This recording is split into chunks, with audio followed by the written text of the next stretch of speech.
urge reassessment by all parties of the immediate and long-term damage that is being done to a nation that is justly proud of its unique place in human history and its recent advances in infrastructure, development, and human dignity. I encourage all parties to pull back from a posture of war and, for the sake of the lives and human rights of Ethiopia's people, to immediately end hostilities without preconditions. I also urge all parties to participate in a meaningful and inclusive dialogue at national level, both through the National Dialogue Commission, once it has been formally established, and in the context of the African Union's mediation efforts. I reiterate that the government should take immediate action to ensure that measures under the state of emergency fully comply with the country's commitments under international human rights law.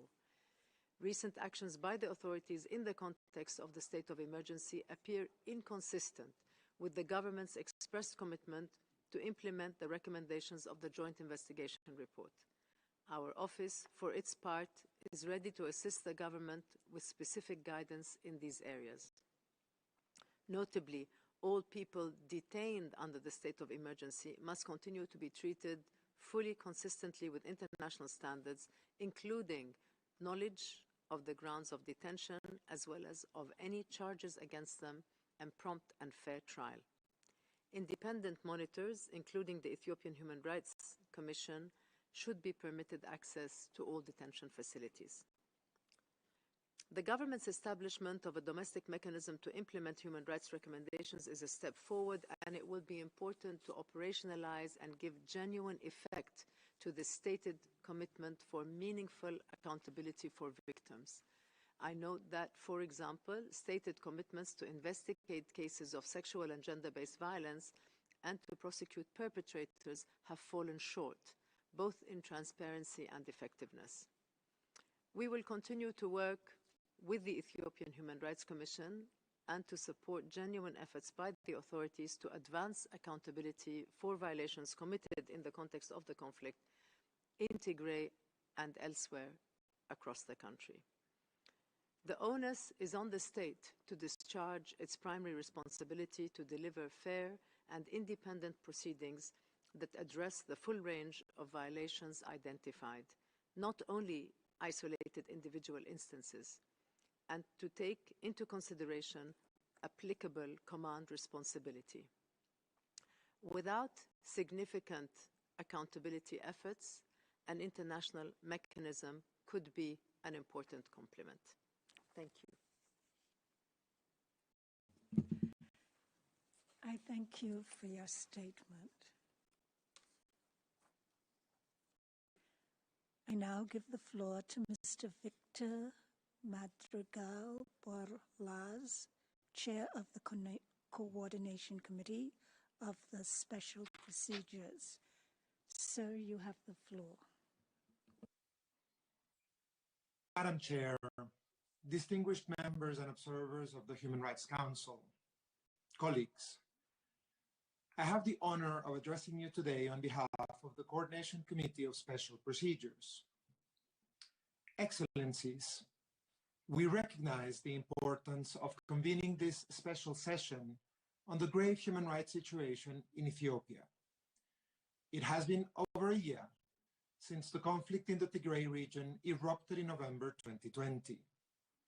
Despite the Prime Minister proclaiming victory at the end of the same month, fighting has persisted for over 13 months, and recently it has escalated dramatically. We are deeply concerned at the ongoing crisis in which, as reported by the joint investigation conducted by the Ethiopian Human Rights Commission and the Office of the High Commissioner for Human Rights, all parties to the conflict have perpetrated violations of international human rights and humanitarian law. We particularly concur with the Office of the High Commissioner that some of these acts may amount to war crimes and crimes against humanity. And allegations submitted before us at special procedures point to patterns of such violations committed by the Ethiopian National Defense Forces, Amhara Regional Special Forces, Amhara militia, Eritrean Defense Forces, Tigrayan militia, and the Tigray Special Forces. The allegations before us include the deliberate targeting of civilians, extrajudicial killings and summary executions, arbitrary detentions, enforced disappearances, forced displacement, widespread destruction and looting of civilian property, torture and other forms of ill treatment, and sexual and gender-based violence. Since the outbreak of the conflict, ethnic Tigrayans, particularly civilians, have been subject to widespread discrimination, with hundreds of arrest warrants by federal authorities against them under claims of involvement with the Tigray People's Liberation Front. They have suffered from harassment, arbitrary arrest, house search without warrant, suspension from their jobs, and seizure and destruction of their property. We have received information, Excellencies, that thousands of ethnic Tigrayans have been arbitrarily detained in facilities monitored and controlled by soldiers and other state agents who guard and torture them and execute some of them. The consistent allegation before us is that these victims are targeted mainly due to their ethnic identity. These mass detention centers are reportedly spread through Western Tigray, Addis Ababa, and the Afar region. There are allegations that armed guards at these detention centers do not provide the detainees with food, water, or access to toilet facilities. Those who have escaped from these detention centers have reported that they lived in constant fear. In Addis Ababa, there are also reports that ethnic Tigrayans have been forcefully disappeared. The police are allegedly arresting these victims on the streets and in cafes, workplaces, and other public spaces, claiming that those arrested are connected to the Tigray's People Liberation Front. In addition, Eritrean Defense Forces have also been involved in the conflict, and according to a Tigrayan survivor who recounted her experience to the Joint Investigation Team, Eritrean Defense soldiers said that, and I quote, "You ill-treated the Eritreans for 20 years. Now for 50 years you will starve. Then we will kill your men and rape your women. We were sent to clean out Tigrayans. They will be replaced by real Ethiopians. We are cleansing this country of people like you." End of quote. Excellencies, we are gravely concerned about the widespread gender-based and sexual violence committed against women, girls, men, and boys in the Tigray, Amhara, and Afar regions. Such crimes have been attributed to all parties in the conflict: agents of the Ethiopian National Defense Force, the Eritrean Defense Force, Tigrayan forces, Tigrayan militias, the Amhara Regional Special Force, and the Amhara Fano militia. The Joint Investigation Team has documented that women and girls have been subject to rape, including in some cases gang rape, with many of these heinous acts resulting in physical and mental health impacts that include unwanted pregnancies and getting infected with sexually transmitted diseases, including HIV. In some cases, women and girls have allegedly been raped because of their perceived or actual political affiliation, to pressure them to reveal the whereabouts of their male relatives, or as acts of revenge. These acts described constitute egregious violations of human rights and humanitarian law. They appear to have been used as part of a deliberate strategy to terrorize, degrade, and humiliate the victims and the ethnic minority group that they belong to, with the acquiescence of state and non-state actors. These brutal acts have devastating physical and psychological impact on victims and are exacerbated by the lack of access to assistance, support, and redress by survivors. The estimates are shocking. According to information at our disposal, from November 2020 to June 2021, over 2,200 survivors reported sexual and gender-based violence to health facilities across the Tigray region. One of the one-stop centers reported that the victims in over 90% of cases were minors, and estimated that visits to the center had quadrupled since the conflict erupted a year ago. It is important to keep in mind that these figures are most probably an underestimation of the true extent of the sexual and gender-based violence being perpetrated and its consequences, which give rise to further violations. This type of violence is severely underreported and unaddressed due to fear and stigma, and in this context, inaccessibility to health or support centers. Acts of violence have been perpetrated in both rural and urban areas, in the victims' homes, or the places where they were sheltering. Internally displaced women and girls in Ethiopia and Eritrean refugee women and girls living in the Tigray region have reportedly been particularly exposed to sexual violence. Eritrean refugee women and girls specifically have been seriously affected by the conflict and doubly victimized. In October 2020, Ethiopia was hosting 149,000 registered Eritrean refugees, many of whom living in the northern Tigray region and housed in 4 camps. Between November and December 2020, some of these camps were reportedly occupied by the 35th Division of the Eritrean Army and attacked by Tigrayan militia. Eritrean forces allegedly destroyed shelters and infrastructure available in the camps, forcing refugees to move towards the border and eventually back into Eritrea. Eritrean women and girls were also reportedly raped by the Tigrayan militia while they were escaping for the camps in December 2020. Militarization of the Tigray region with a high presence of armed persons, as well as increased mass mobilization into fighting, contributes to an environment where gender-based violence will inevitably increase. The presence of soldiers at road checkpoints and near or inside health facilities has also reportedly prevented victims of gender-based violence from seeking treatment and support promptly. The humanitarian situation has reached alarming levels and continues worsening by the day. International organizations have reported that no humanitarian supplies have arrived in the Tigray region since 18 October 2021.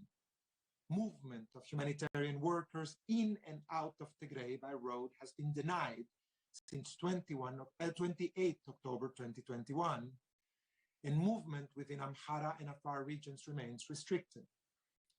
While delays in the provision of humanitarian assistance have been partially linked to active conflict, lack of cooperation and obstructions via setting up of checkpoints and roadblocks by all parties has also been reported. In addition, the lack of prioritization of essential sexual and reproductive health services as urgently required by victims and survivors of sexual and gender-based violence is an inherent problem linked to humanitarian assistance and will contribute to the worsening of the situation. Excellencies, we call on state and non-state actors party to the conflict to respect and protect human rights and to prevent violations in any territory under their jurisdiction or effective control. The special procedures are concerned by the scale and seriousness of the violations and abuses committed by all parties and reaffirm the urgency of holding perpetrators on all sides to account. In particular, we reiterate the recommendations made by the Joint Investigations Report to all parties to the conflict to immediately end all forms of sexual and gender-based violence and to issue clear, public and unequivocal instructions to all armed forces and groups that sexual and other gender-based violence is prohibited and punishable on the basis of direct and command responsibility. We also call on Ethiopia to take immediate measures to protect women and girls from rape and other forms of gender-based violence. Redress must be provided to victims. Facilitated immediate access to adequate health care, including the full range of sexual and reproductive health services and psychosocial support. Proper documentation and investigation of all instances of sexual violence by independent and impartial bodies must also be ensured. Finally, we call on all parties to allow and facilitate unrestricted and unimpeded access to humanitarian assistance. I thank you, Madam Chair.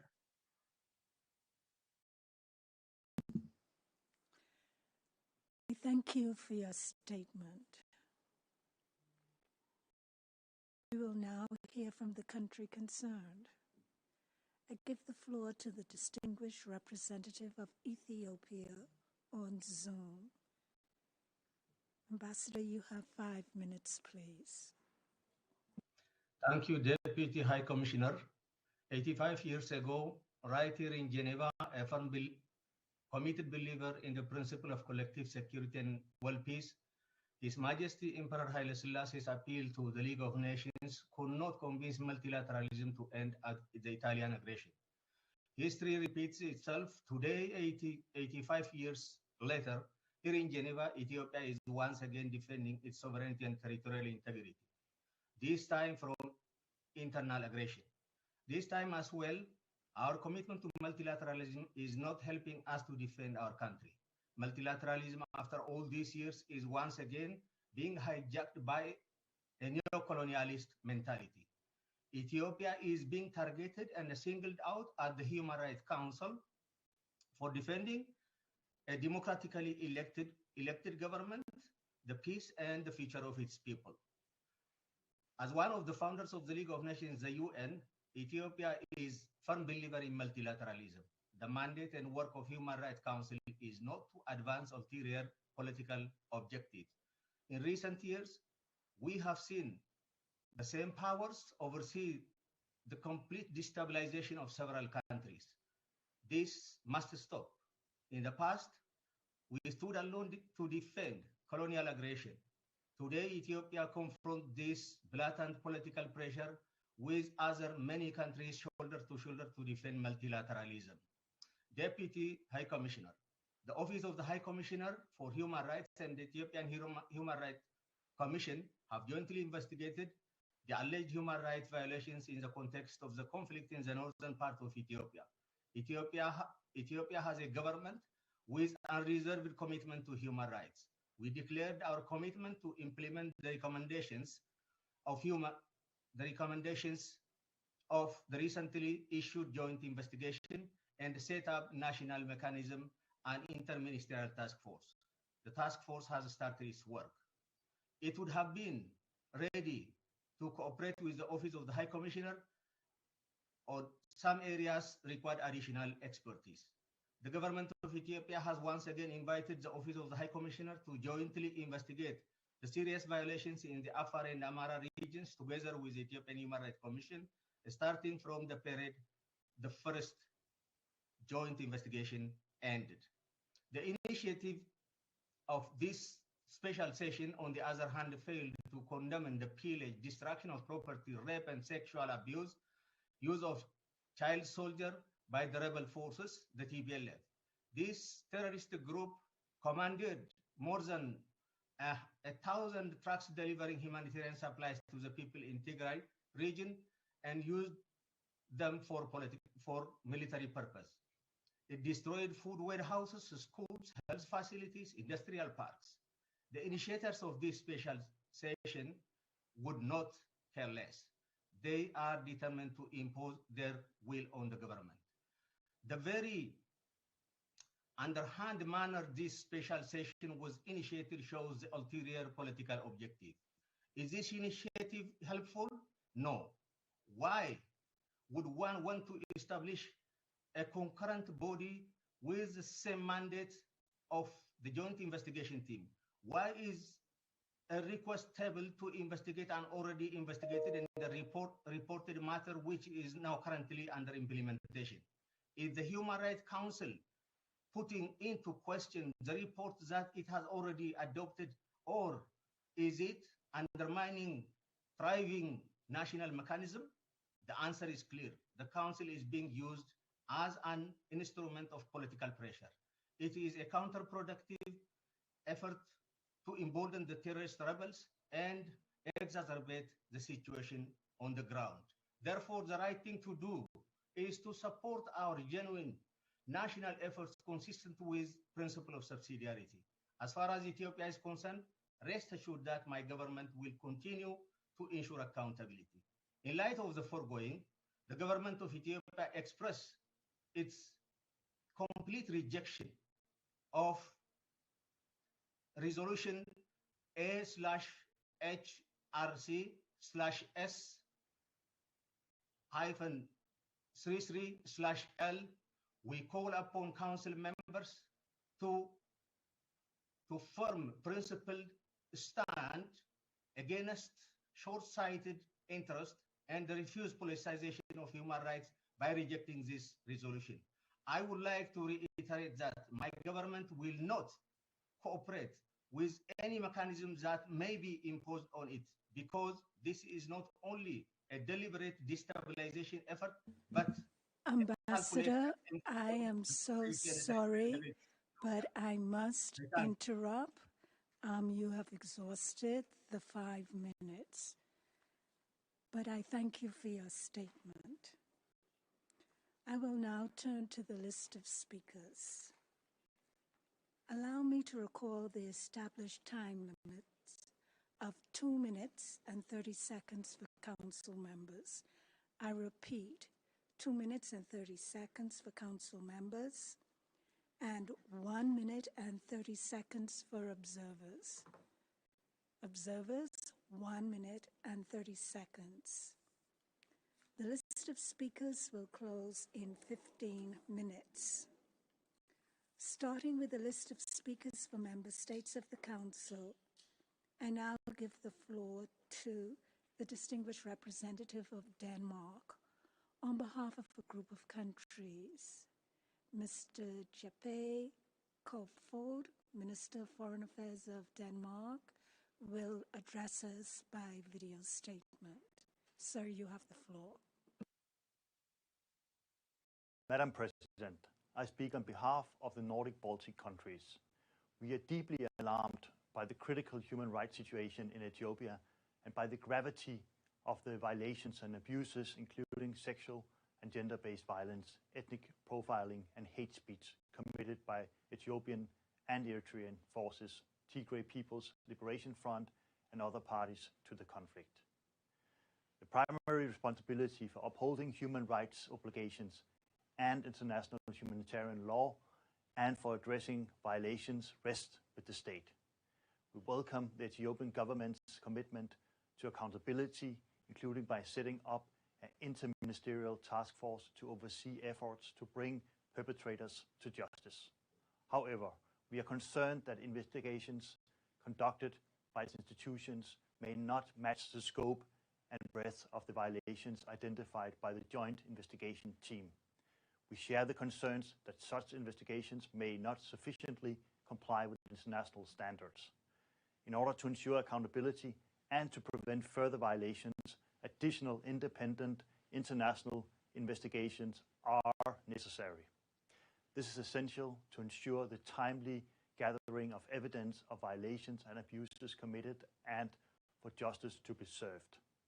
There's an urgent need for dialogue to resolve the conflict. We welcome and support the mediation efforts by the African Union's High Representative for the Horn of Africa. We urge the parties to end hostilities, find a negotiated solution, ensure safe and unhindered humanitarian access, and bring peace and security to the millions of Ethiopians held hostage by this conflict. These efforts should go hand in hand with those to ensure accountability, ending impunity, and providing redress for the victims of the conflict. We stand with the Ethiopian people and urge the HRC to establish an independent international investigative mechanism. Thank you. Thank you. We'll now hear from the next Council member, Slovenia, on behalf of the European Union via Zoom. Madam Vice President, I have the honor to speak on behalf of the European Union. For over a year, the European Union has been following the developments in Ethiopia with great concern. In recent months, the conflict has further worsened and expanded. The gravity and scale of violations and atrocities committed against civilians by all sides, including sexual and gender-based violence and ethnic violence, is unacceptable. The humanitarian situation is disastrous in many parts of the country, with millions of people in the need of life-saving support. The European Union remains convinced that there is no military solution to this crisis. We reaffirm our strong support for African Union and regional mediation efforts led by High Representative Obasanjo. The widespread targeting of ethnic groups, hate speech, and incitement should be of the utmost concern. In this regard, the European Union calls for transparency on the situation of persons arrested since the declaration of the state of emergency, including by allowing visits to detention facilities. The European Union has welcomed the joint report and called for further investigations. We are encouraged by the steps taken by the Ethiopian authorities to follow up on the report's findings. We regret that Eritrea and the TPLF have not shown willingness to take up the report's recommendations. Human rights violations and abuses and violations of international humanitarian and refugee laws unfortunately continue to be committed by all parties in all areas affected by the conflict. A number of violations may amount to crimes against humanity and war crimes, and urgently require further investigations by independent experts.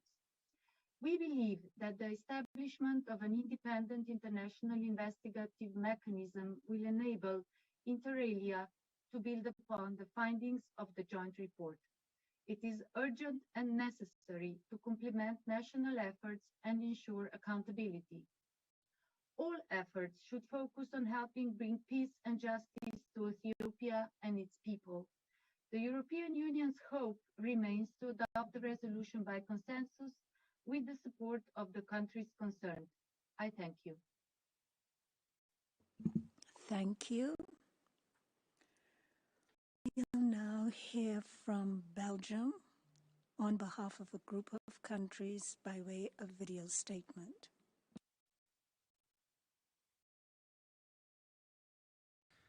The Benelux countries align themselves with the statement presented by the EU. The conflict in Ethiopia has come at the expense of civilians, whose rights were gravely violated or abused. It is the responsibility of the Human Rights Council to respond. According to its mandate, the Human Rights Council should protect human rights for all, without distinction, and should address situations where human rights are violated. The special session should not be construed as an attack on the sovereignty or territorial integrity of Ethiopia. On the contrary, we consider the promotion of respect of human rights of all people living in Ethiopia a precondition for the prosperous future of the country. The Joint Investigation Team report of November and the statement of the High Commissioner made clear that all parties to the conflict have committed human rights violations and abuses. Systematic violations of human rights, including ethnic targeting, continue to this day, also beyond the scope of the report with regard to both geography and time. All parties to the conflict must realize that fanning the flames of ethnic hatred risks leading to large-scale ethnic violence. Urgent action is needed to ensure that those responsible for the vicious circle of atrocities are held to account. Our country is welcome in that regard the recent decision of the Ethiopian government to set up an interministerial task force in response to the human rights violations and call for the swift implementation of its mandate. With its action today, the Human Rights Council strives to ensure that reports of serious violations and abuses are investigated and documented, and that further independent monitoring will take place to protect Ethiopian civilians and complement the national efforts and regional action by the African Union. This will be in the interest of both Ethiopia and the region at large. The Benelux countries support the table resolution and encourage all members of this council to vote in its favor. Thank you. Thank you. We'll now hear from the distinguished representative of Cameroon on behalf of the African Group. Thank you, Madame President. Madame la Présidente, je prends la parole. Madam President, I speak on behalf of the African Group to express our position on this special session on Ethiopia and the draft resolution under review. The African Group reaffirms its commitment to multilateralism and its constructive, unreserved commitment to the promotion and protection of human rights throughout the world. We will cooperate fully with all of the UN mechanisms and other mechanisms on human rights as a group. However, as regards the initiative today, namely the special session on Ethiopia, the African Group regrets that the initiatives, particularly the European partners, have ignored the conditions in question, ignoring the efforts of Ethiopia, and have carried out there have been a joint investigation by Ethiopia into the human rights situation. The authorities are now establishing the facts. The African Group also regrets the indifference shown to the regional initiative of mediation on the ground. In that connection, we consider that the principle of complementarity must be respected by the international community, and any politicization of the investigation must be avoided. Likewise, any maneuvers that could politicize the Council. The group considers that the nature of the Ethiopian conflict is no more and no less than the destabilization of a sovereign state and its democracy. We are vigorously opposed to any process that could be interpreted as leading to the fragmentation of states. The African Group reaffirms that the process in the Council must be guided by constructive commitment without any politicization. And we call on the initiators of this initiative to reconsider it in the interests of peace and Ethiopia's stability. In conclusion, we consider that the mechanism that should be established, that is established under this mechanism, is counterproductive, and we call on the members of the Council to reject it. You have exhausted your time, but I thank you for your statement. We'll now have to move to the video statement from the distinguished representative of Germany. President, Germany aligns itself with the EU statement. We remain deeply concerned about serious human rights violations and abuses, including sexual and gender-based violence, killings of civilians, and ethnically targeted violence, especially against refugees and internally displaced persons in the context of conflict in northern Ethiopia. we salute the important milestone that was the joint report of OHCHR and the Ethiopian Human Rights Commission. The findings outlined in the report are deeply disturbing. We take these allegations very seriously. Human rights violations and abuses must not go unpunished. We therefore reiterate our call on all parties to ensure accountability for atrocities committed. In that regard, we acknowledge that the government of Ethiopia is setting up an interministerial task force. However, we equally expect the government of Eritrea and the Tigray People's Liberation Front to accept and recognize the findings of the joint investigation, as well as to adhere to the outlined recommendations. We continue to call for an immediate ceasefire and also call on all parties to commit immediately to unimpeded humanitarian access.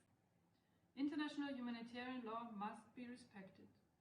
Humanitarian aid has to get to the people in need immediately. Humanitarian staff have to be able to work in a safe environment. We welcome the ongoing mediation by the African Union, headed by the African Union High Representative for the Horn of Africa, Obasanjo, and pledge our unwavering support to his efforts. A strong African initiative is essential to bring about a solution of this conflict and lasting peace for the people of Ethiopia. Thank you. Thank you. We'll now have a video statement from the distinguished representative of the Russian Federation. Госпожа председатель. President, Russia confirms its commitment to the sovereignty, independence and territorial integrity of Ethiopia. The situation in the country remains complex. A political settlement without a ceasefire is in principle impossible. However, Russia consistently opposes politicization of the Ethiopian question in the Human Rights Council. The ongoing emphasis on this topic in the Council is counterproductive. In reality, it does not facilitate a resolution of the political and military crisis in the country. We believe that the creation in the Human Rights Council of an additional fact-finding mechanism on Ethiopia is superfluous. The government of Ethiopia is successfully cooperating with international human rights mechanisms. This can be seen from the professional, impartial work of the National Human Rights Commission, whose activities are fully in keeping with the Paris Principles and have A status. We believe in the principle African problems need African solutions. Thus, we support the mediation efforts of the African Union. We strongly, consistently reject any imposition of unilateral approaches. In the Ethiopian case, we note an obviously politically motivated decision by certain states. We believe that the ongoing practice of creation by the Council of monitoring mechanisms without the agreement of the concerned countries is doomed to fail. Any experts appointed would not be able to work on the ground.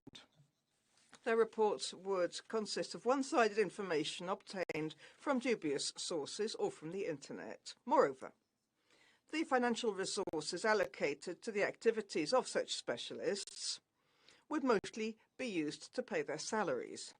We are convinced that in the context of the ongoing COVID-19 pandemic, the international community could devote its already limited resources to more important matters. Thank you.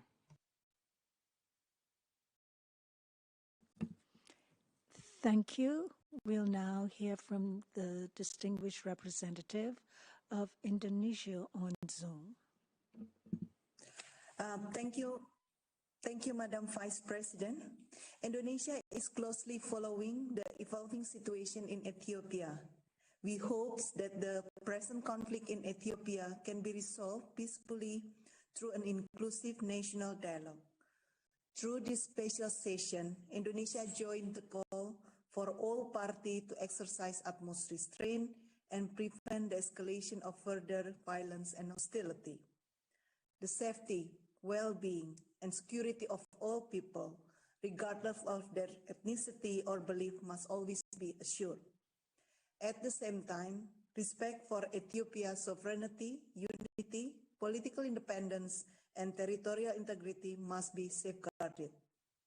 Indonesia welcomes the ongoing effort by the Ethiopian government in pursuing accountability for all parties involved in the violation of human rights. Indonesia also notes the effort to implement the recommendation made by the OHCHR and the IHRC Joint Investigation Team, particularly the establishment of the high-level interministerial task force. We are all aware to make progress, the international community must, first and foremost, support national and regional effort and initiative to resolve the conflict in Ethiopia peacefully. Indonesia hopes today's special session can serve to that effect. Resolution of the Human Rights Council relating to the situation in Ethiopia must primarily be aimed at strengthening domestic capacities and to galvanize support from international community to the effort of the existing mechanism that ensure accountability and provide redress for the victims, as well as respect for human rights of all parties with a clear set of timeline and objective. Our outcome must contribute to the tangible progress on the ground and do not move us away from a unified stance of the Council and further distract us from the ongoing processes and regional initiative. Thank you. Thank you. We'll now hear from the distinguished representative of Brazil on Zoom.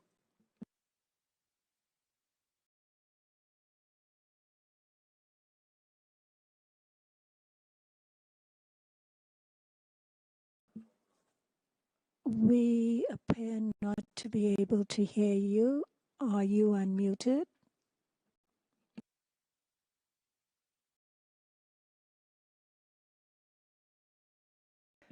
We still can't hear you. We'll try again.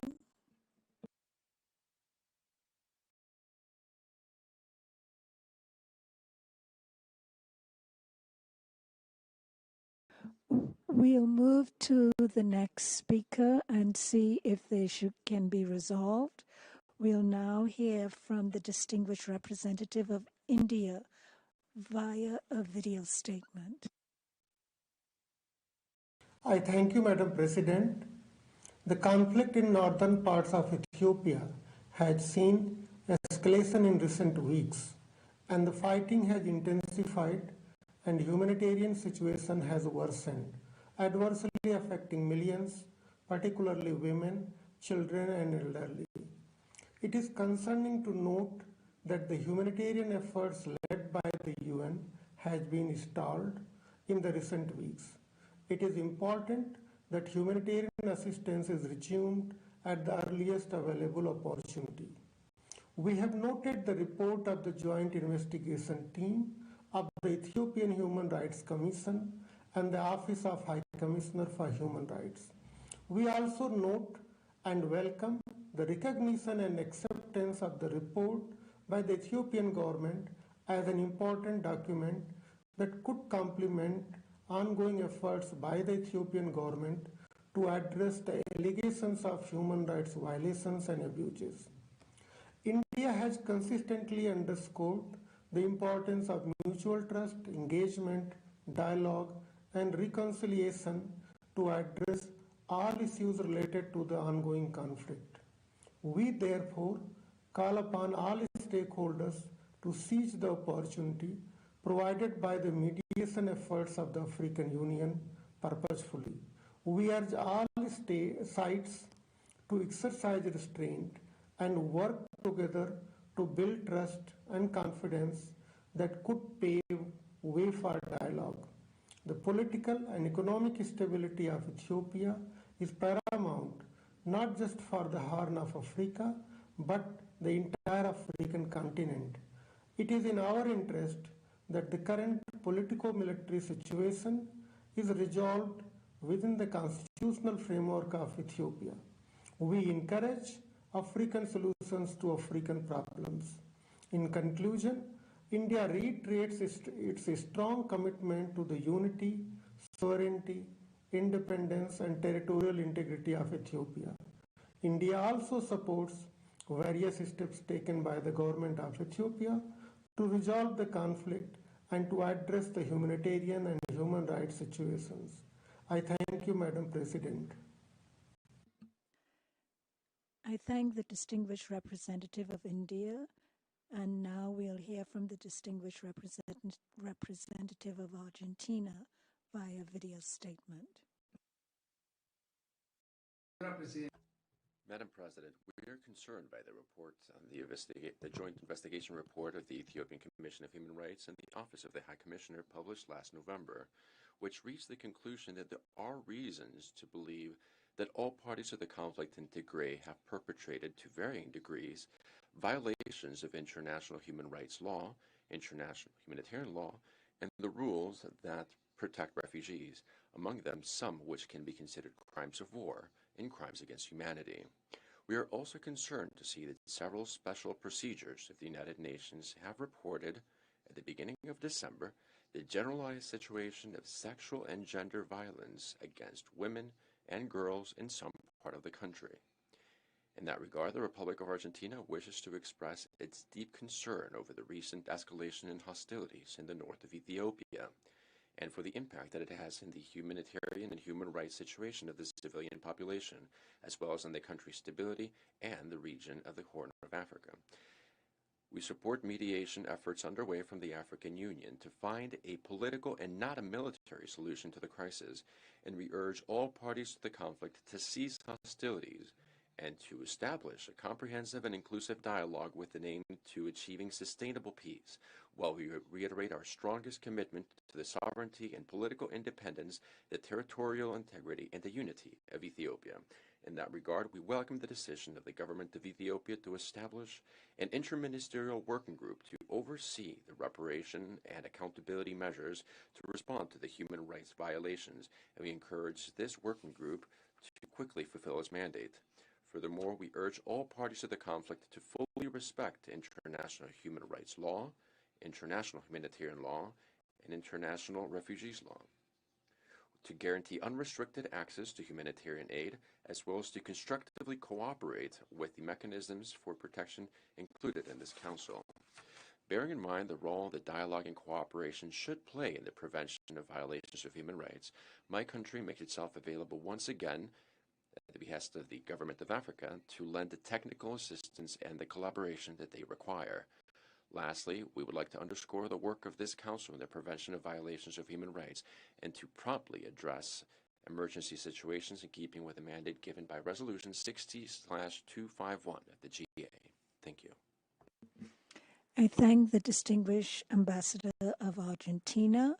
We'll now hear from the distinguished representative of Mexico via a video statement. Thank you, President. Mexico welcomes the holding of this session and the updated information.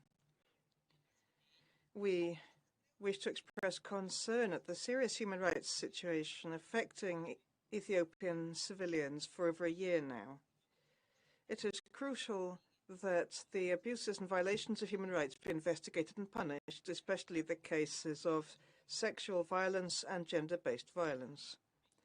Mexico recognizes the Ethiopian government's efforts, including the creation of an interministerial working group at a high level on accountability and reparation for violations committed in the context of the Tigray conflict. To support these efforts, the creation of an expert commission on human rights has the goal of creating the conditions to guarantee respect for human rights. Mexico calls on all parties to the conflict to seek a peaceful solution to their differences through dialogue, based on the mediation efforts by the African Union, and to guarantee full respect for international law, particularly international human rights law and international refugee law. Thank you. I thank the distinguished representative of Mexico. We'll now hear from the distinguished representative of the United Kingdom of Great Britain and Northern Ireland on Zoom. Madam Vice President, We are here today to stand with the people of Ethiopia who have faced more than a year of conflict and who have witnessed atrocities on the most extraordinary, horrifying scale. We have heard the message loud and clear from the Joint Investigation Team, directly and eloquently this morning from the Deputy High Commissioner. The human rights situation in Ethiopia is dire. Crimes of the most serious nature, including possible war crimes, have taken place and continue to occur. This Council has received credible reports of mass killings, torture, and disappearances. We've heard the most horrific accounts of the widespread use of rape and sexual and gender-based violence as a weapon of war. Most recently, we have seen the mass detention of people based on their ethnic origin, alongside inflammatory and hateful rhetoric from public figures. No one, I repeat, no one, can seriously argue that this situation does not deserve the urgent attention of this Council. Madam President, the United Kingdom is fully committed to supporting the peace process and African Union High Representative Obasanjo's efforts for national reconciliation. And we are not here this morning to point fingers at any one side to this conflict. But a sustainable peace requires respect for human rights. Yet all parties to the conflict have reportedly committed violations or abuses. There are clearly deep divisions in Ethiopian society and an alarming level of mistrust between communities, which creates a high risk of further deterioration. And that, Madam Vice President, is why it is so important to create an independent and impartial human rights mechanism and to take the necessary steps to prevent more atrocities. We must guarantee that all violations and abuses are reported, that we can and will combat impunity, and that we provide all victims and survivors the support they need and the justice that they deserve. Thank you, Madam Vice President. Thank you very much, Ambassador. We'll now hear from the distinguished representative of the Czech Republic via a video statement. Madam President, the Czech Republic aligns itself with our commitment to stability, unity, and territorial integrity of Ethiopia. As a country with deep historical ties to Ethiopia, long-term development cooperation, and active presence in the country, we remain ready to work towards peace and respect for international humanitarian and human rights law. We have sought to address the human rights and humanitarian situation in Ethiopia at the 46th, 47th, as well as 48th session of the Council. In the meantime, the situation has continued to worsen. Hostilities in Tigray have expanded to the Amhara region. 3 million people fled their homes. More than 5 million people are in need of urgent humanitarian assistance, impacting also regions of Afar and Amhara. Last month, we were informed about the conclusions of the joint investigation undertaken by the OHCHR and the Ethiopian Human Rights Commission. The Czech Republic was deeply concerned about the alleged serious violations and abuses of international human rights and humanitarian law by all parties to the conflict in Tigray. These included targeted killings of civilians, widespread sexual and gender-based violence, possibly crimes against humanity, and war crimes. We commend the work of the OHCHR and EHRC. Concrete steps are now urgently needed. We call on all parties to immediately cease hostilities and other actions that hinder humanitarian access and to engage in political negotiations.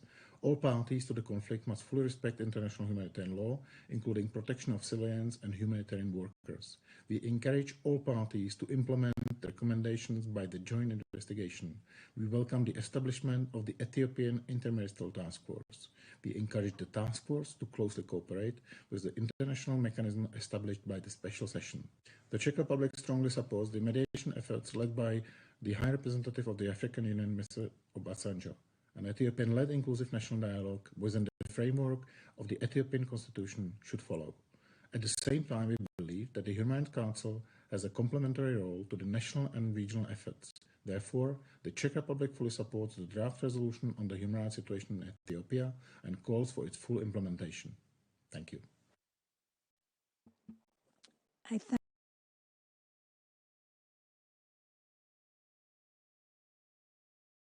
humanitarian laws. We condemn such atrocities and suggest that all allegations must be thoroughly investigated. Madam President, expressing our concern over reported significant rise in hate speech, ethnic profiling, and mass detention on the basis of ethnicity, we reiterate our call for the immediate release of those in arbitrary detention, including UN staff members. In addition, the dire humanitarian situation remains a major concern. The fragile security condition left over 9 million people in critical need of food and other humanitarian assistance. Unhindered and safe humanitarian access to all affected areas should be fully guaranteed. Madam President, a genuine solution can only be found with an immediate cessation of hostilities through dialogue between all parties. In this regard, my delegation fully supports the ongoing mediation efforts by the African Union and looks to all parties to engage in inclusive national dialogue so that a political solution to this crisis can be found. I thank you. I thank the distinguished representative of the Republic of Korea. We'll now hear from the distinguished representative from the Bolivarian Republic of Venezuela on Zoom.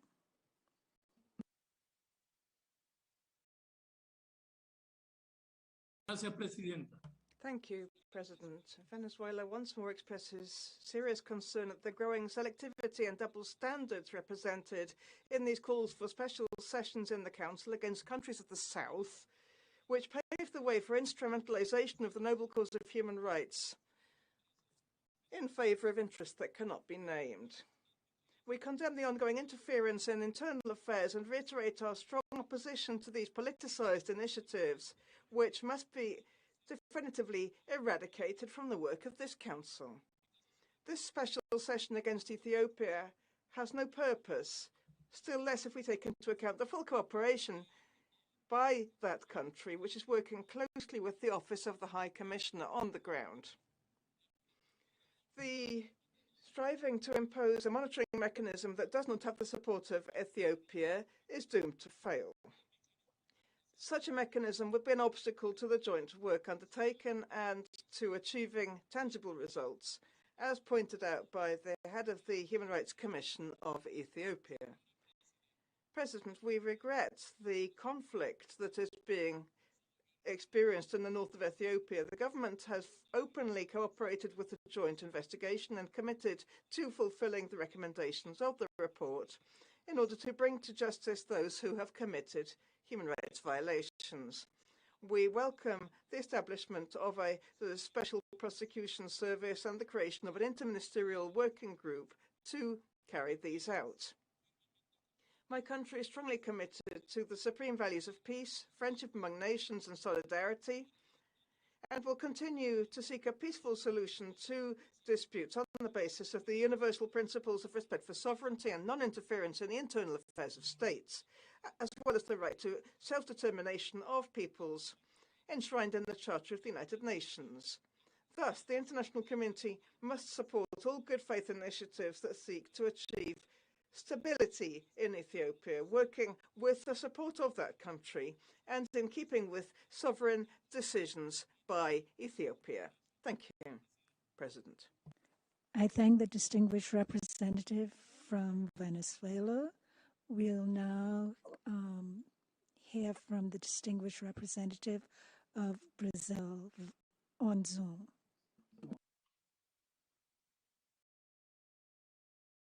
May I speak?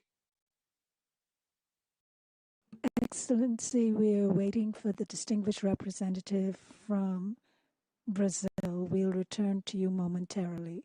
Brazil, please proceed. Thank you. Madam Chairman, Brazil is deeply concerned about the situation in Ethiopia. The ongoing conflict has further deteriorated the human rights and humanitarian situation on the ground. Brazil calls for all parties to fully respect international human rights and humanitarian law, and to take all necessary measures for the protection of civilians without any discrimination. We are deeply disturbed by reports of widespread abuses and violations, as well as of incitement to violence on the basis of ethnicity. All parties must heed the calls to implement an immediate and comprehensive ceasefire and to ensure full and unhindered humanitarian access to all those in need. We strongly support in this regard the efforts of the African Union and the IGAD towards a peaceful, sustainable, and inclusive political solution. As the African Union High Representative Obasanjo stated, I quote, "War represents a fate," unquote. Brazil trusts that all parties to the conflict can still make politics and diplomacy succeed by restoring dialogue and achieving an Ethiopian-led, democratic, and inclusive political solution that respects the human rights and promotes sustainable development for all Ethiopians without discrimination. Brazil deems of key importance that this Council, in considering the situation in Ethiopia, act in a way that supports the ongoing efforts to address the crisis currently undertaken by African actors, including the African Union High Representative for the Horn of Africa, the African Commission of Human and People's Rights, and the Ethiopian Commission on Human Rights. Thank you very much. Thank you, Excellency. We'll now hear from the distinguished representative of China on Zoom. Sir, you have the floor. Madam Vice President, China is following the development of the situation in Ethiopia. We support Ethiopia's efforts to safeguard national sovereignty and unity. We sincerely hope that all relevant parties in Ethiopia will put the interests of the country and the people first, keep calm and restrained, and avoid further escalation of the situation and resolve differences through political dialogue and create conditions for peaceful reconciliation. The current situation in Ethiopia is the result of political, historical, ethnic, and multiple factors. We can only seek solutions from within. China has always supported solving African issues in African ways. We welcome the political mediation of High Representative Obasanjo. The international community should provide constructive help to Ethiopia. The work of the HRC should follow the principles of impartiality, objectivity, non-politicization, and non-selectivity. The relevant countries ignored Ethiopia's opposition and showed no respect for the mediation efforts of African countries, forced through a special session of the HRC and proposed to establish the country-specific mechanism of Ethiopia. These attempts interfere in Ethiopia's internal affairs, undermine its sovereignty and territorial integrity, and further intensifies contradictions and add complicated factors to the situation. This is contrary to the purpose of the HRC. We are seriously concerned about the behavior of relevant countries and urge them to immediately stop their wrong practices. China believes that Ethiopian people have the capacity and wisdom to overcome current challenges, maintain national unity, and bring the country back to the correct track of peace, stability, development, and revitalization. China is ready to work with the international community in support of the above efforts of the Ethiopian people. Thank you. I thank the distinguished representative from China. We'll now have a video statement from the distinguished representative of the Ukraine. Thank you, Madam President. Ukraine expresses deep concern over the current grave human rights situation in Ethiopia. We are alarmed by the high level of violence against civilians, in particular women and girls, committed by the Tigrayan Defense Forces and other parties to Ethiopia's conflict in Tigray that is affecting peace process and overall human rights situation in the region. Safety of civilians should be ensured unconditionally. Ukraine condemns the widespread sexual and gender-based violence committed against women and girls in Tigray, Amhara and Afar, and urges cessation of violence and ensuring justice for victims.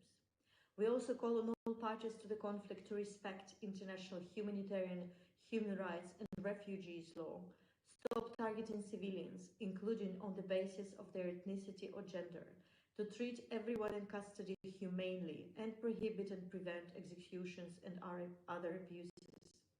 There are a lot of refugees who have fled from the fighting and are living in displacement camps both in and outside of Ethiopia, with no access to food, healthcare, water, and even sanitation. They should be provided much needed assistance. In light of the aggravating situation, we believe that the international community has a moral obligation to take action to prevent further escalation and ensure accountability and justice for victims and survivors. We call on all stakeholders to cooperate with the relevant international mechanisms to ensure comprehensive peace, security and stability in the region and support the country in this effort. I thank you. I thank the distinguished ambassador, and we'll now hear from the distinguished representative of Uruguay on Zoom.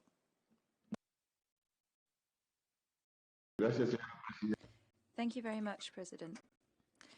Uruguay would like to express its serious preoccupation in light of the deterioration situation in Ethiopia and the context of the recent military escalation linked to the conflict in Tigray. We deplore the negative implications of this on human rights, which worsens the humanitarian situation in the state and threatens the stability of the Horn of Africa.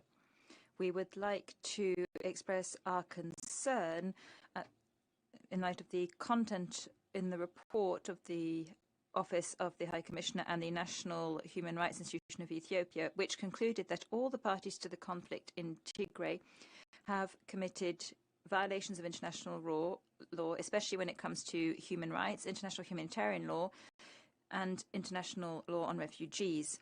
It also concludes that there are motives to believe that some of these violations could constitute war crimes and crimes against humanity. Therefore, Uruguay supported the convening of this special session because we understand that the Council plays a key role in terms of preventing atrocious crimes and protecting victims in full respect of sovereignty, unity, and the territorial integrity of Ethiopia. At the same time, Uruguay would like to express its gratitude to the Ethiopian government for the establishment of an interministerial working group to oversee the accountability measures for human rights violations that have been recorded and for supporting the implementation of the recommendations stemming from the joint investigation. We encourage the government, given the current situation, to step up its efforts to make progress in this direction. We also commend the mediation carried out by the African Union through its High Representative, and we hope to see a swift settlement for this crisis through peaceful means, that is, say, through an inclusive dialogue that will ensure sustainable peace and the full respect of human rights for the entire population without any discrimination, including grounds of ethnicity, race or religion. We encourage all the parties to the conflict in Tigray to ensure the full respect of international human rights, of international humanitarian law and international refugee law, and to grant access for humanitarian aid and to protect national and international humanitarian personnel. Finally, we would like to call on all parties to cooperate with the Office of the High Commissioner, with this Council and its mechanisms, including for the implementation of its mandate. I must interrupt. You've exhausted your time, and we'll now hear from the distinguished representative of Somalia, who will address the Council in person. Thank you.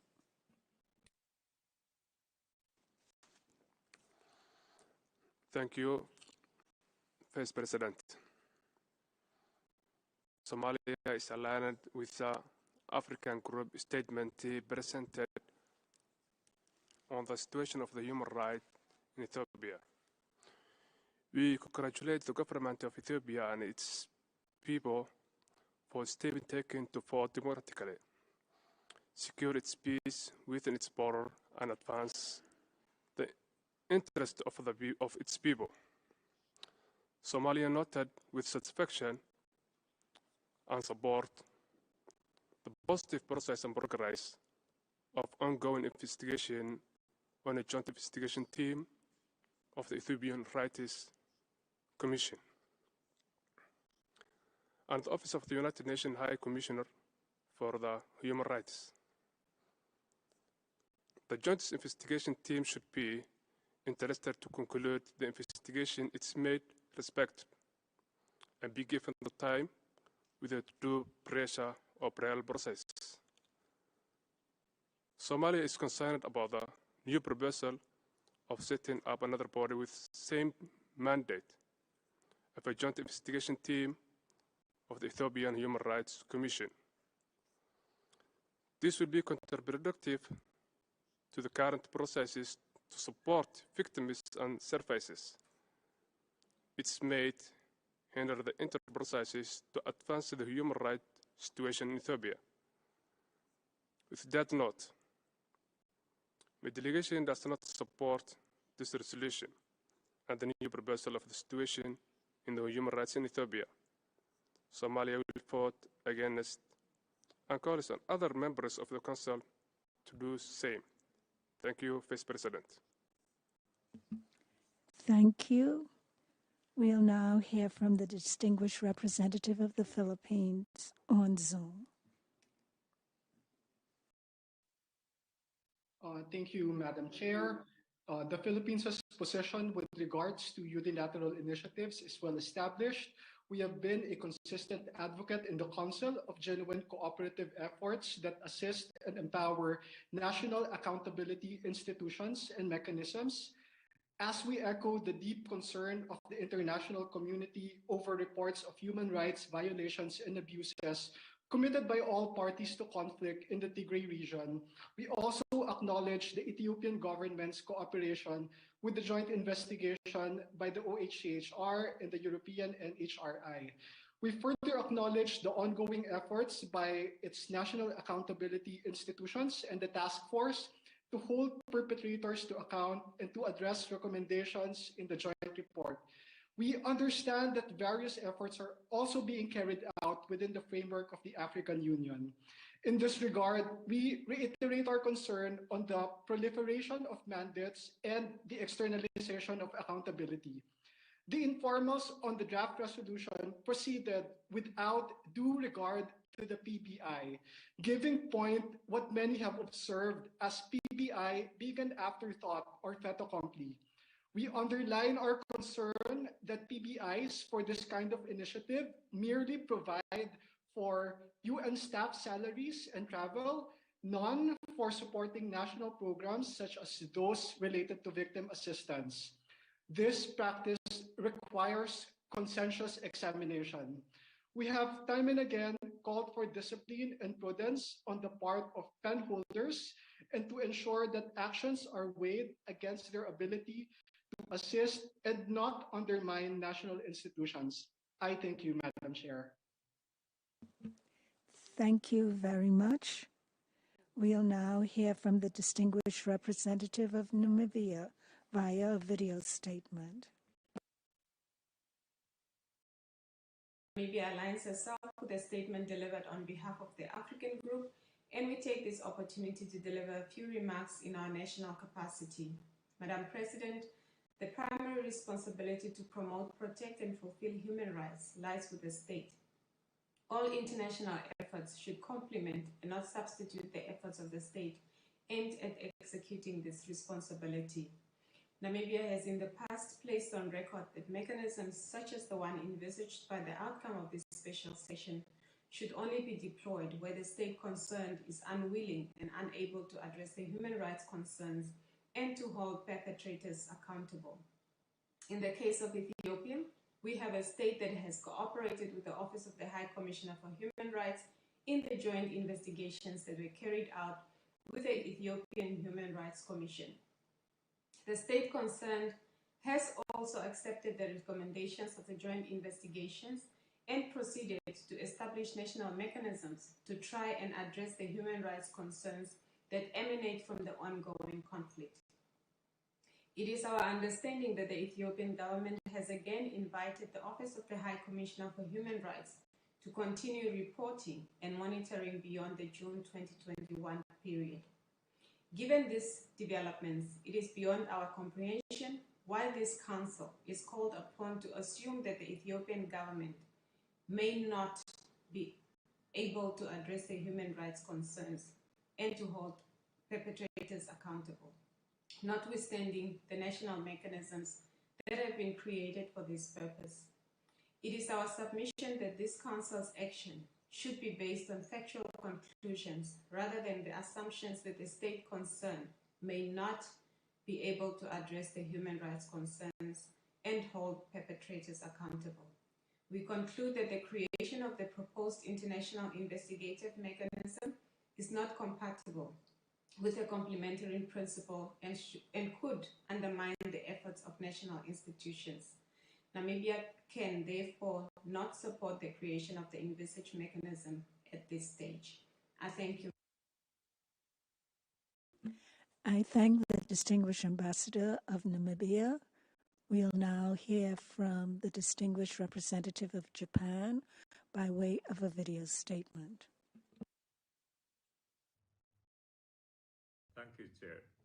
Japan is concerned about the continuing conflict in Ethiopia and the serious human rights and the humanitarian situation in the country. In order to realize a permanent and peaceful resolution to the conflict, it is important that the international community assist the mediation efforts being made by African Union High Representative Obasanjo. Japan calls for immediate and effective humanitarian access in the affected areas of Ethiopia.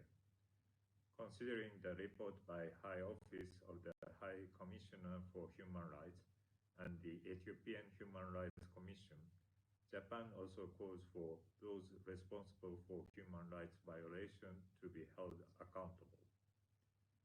Japan will continue to work to address this humanitarian crisis with the international community. In this regard, we are exploring the possibility of providing additional humanitarian assistance, taking into account the increased number of people in urgent need as a result of the conflict. Japan will also contribute to efforts to achieve long-term peace and stability in Ethiopia. Thank you. I thank the Distinguished Representative of Japan. We'll now hear from the Distinguished Representative of France on Zoom. Thank you very much, President. President, High Commissioner, France aligns itself with the statement given by the EU. More than a year on from the start of the conflict in Tigray, the continued deterioration of the security and humanitarian situations, which now affects all of the regions in the north of Ethiopia, poses a threat for the country's stability and the region. Human rights violations and violations of international humanitarian law, some of which could amount to war crimes and crimes against humanity, must be addressed. We call again on all parties to immediately cease hostilities and to begin negotiations without any preconditions to reach a lasting ceasefire and restore full humanitarian access. France recalls its full support for the efforts led by the High Representative of the African Union for the Horn of Africa to facilitate a political dialogue. President, fact-finding and combating impunity for those who violate human rights and international humanitarian law must be at the heart of our efforts. No peace process can be lasting without justice. That is why the joint report by the High Commissioner for Human Rights and the Ethiopian Human Rights Commission is a first and key step forward here. But this report is not a goal in and of itself. We would like to encourage the parties to the conflict who have not yet done so to accept its conclusions and recommendations, like the Ethiopian authorities have done. They have already taken certain commitments. Finally, the joint report is very clear and calls for more in-depth investigations into the alleged violations, especially those recorded after the 28th of June 2021. Madam President, this extraordinary session has been organised with the support of more than 50 states. This constructive approach should help us identify through dialogue and consultations appropriate solutions for continuing the work of the High Commissioner and the Ethiopian Commission for Human Rights. Madam President, we call on all parties to cease these violations which have an adverse impact on the most vulnerable and we call on them to help Ethiopia regain peace. Thank you very much. Merci. I'd like to thank the distinguished Ambassador of France. We'll now have a video statement from the distinguished representative of Austria. Thank you, Madam President. Austria aligns itself with the statement of the European Union. Austria is deeply concerned about the developments in Ethiopia expressed by the High Commissioner and welcomes today's special session. The findings of the joint OHCHR and Ethiopian Human Rights Commission report of 3rd November, including ethnic violence, torture and ill treatment of civilians, sexual and gender-based violence and destruction of religious sites are shocking. Human rights violations and abuses, as well as violations of international humanitarian law, must stop immediately. We are also alarmed by the humanitarian situation in Tigray and the neighboring regions of Afar and Amhara, with an estimated 9 million people in need of humanitarian assistance. Immediate action is needed to ensure access of humanitarian aid into all territories in need of assistance, to avert a large-scale famine and relieve the suffering of the local population and IDPs. Austria fully supports the African Union and regional mediation efforts. The Ethiopian government and the TPLF, as well as associated militias, must end the fighting now and move towards a ceasefire immediately and without preconditions. A political solution that respects Ethiopia's stability, unity, and territorial integrity is indispensable. Inquiries on atrocities committed after June 2021 must continue. All alleged violations of international human rights and humanitarian law committed by any party to the conflict must be thoroughly investigated and the perpetrators held to account. I thank you. I thank the distinguished representative of Austria.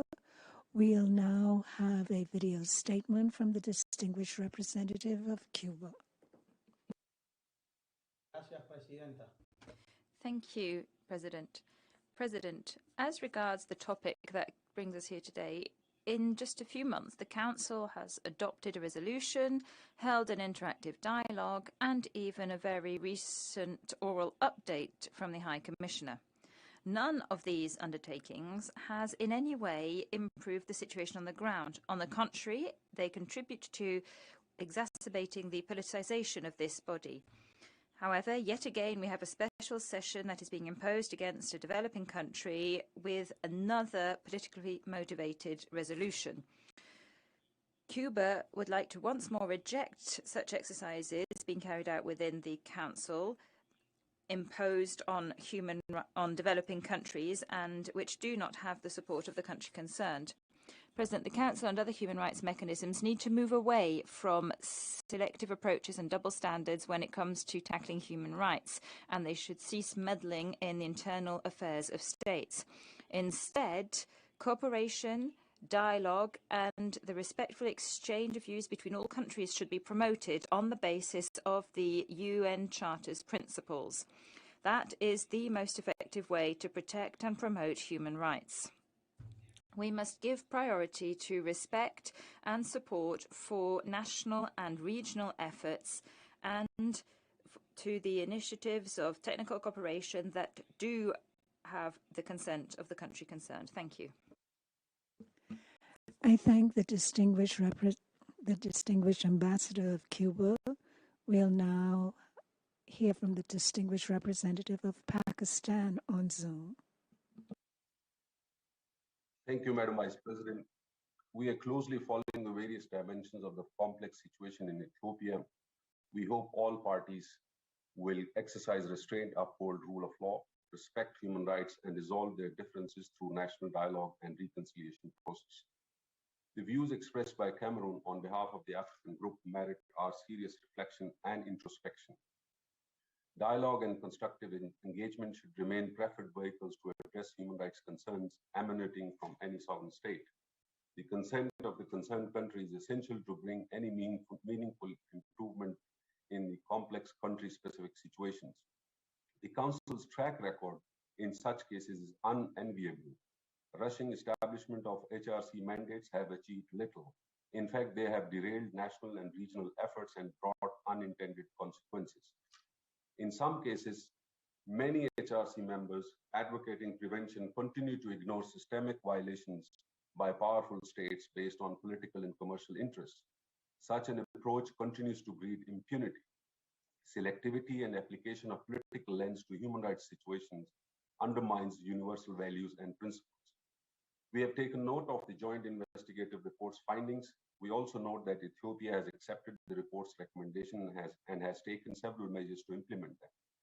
At the same time, African Union-led mediation efforts are underway.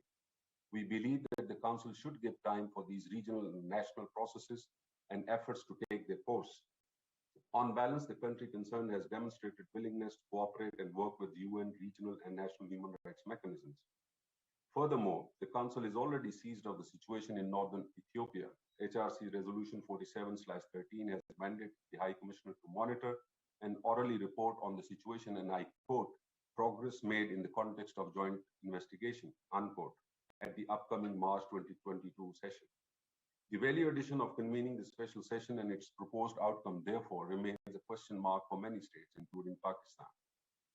We respect their sovereign decisions and support these aspirations of the Ethiopian people to build a united, peaceful, and prosperous country. This session and its outcome should therefore contribute and complement towards this goal. I thank you. I'd like to thank the distinguished ambassador of Pakistan. We'll now hear from the distinguished representative of Eritrea on Zoom. Thank you, Madam Vice President.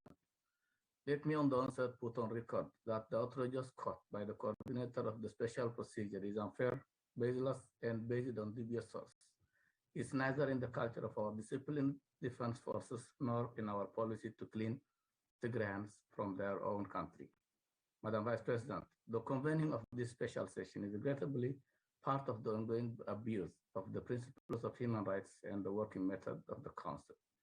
In less than 6 months, the Council was called several times to discuss the human rights situation in the Tigray region of Ethiopia, including through briefings and interim briefings of the High Commissioner for Human Rights.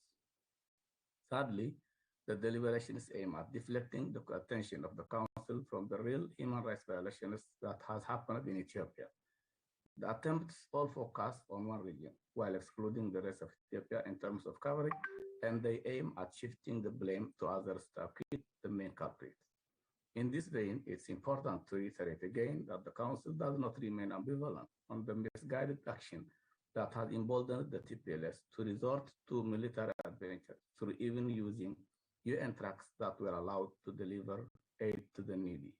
The special session is thus unfair, unbalanced, and undermines the UN Charter-based responsibilities based on sovereign governments to restore law and order in times of crisis to defend their territorial integrity. Eritrea continues to reject the ongoing attempts to downplay the horrific attack on the Northern Command of Ethiopia Federal Forces and indiscriminate rocket shelling on Eritrean cities.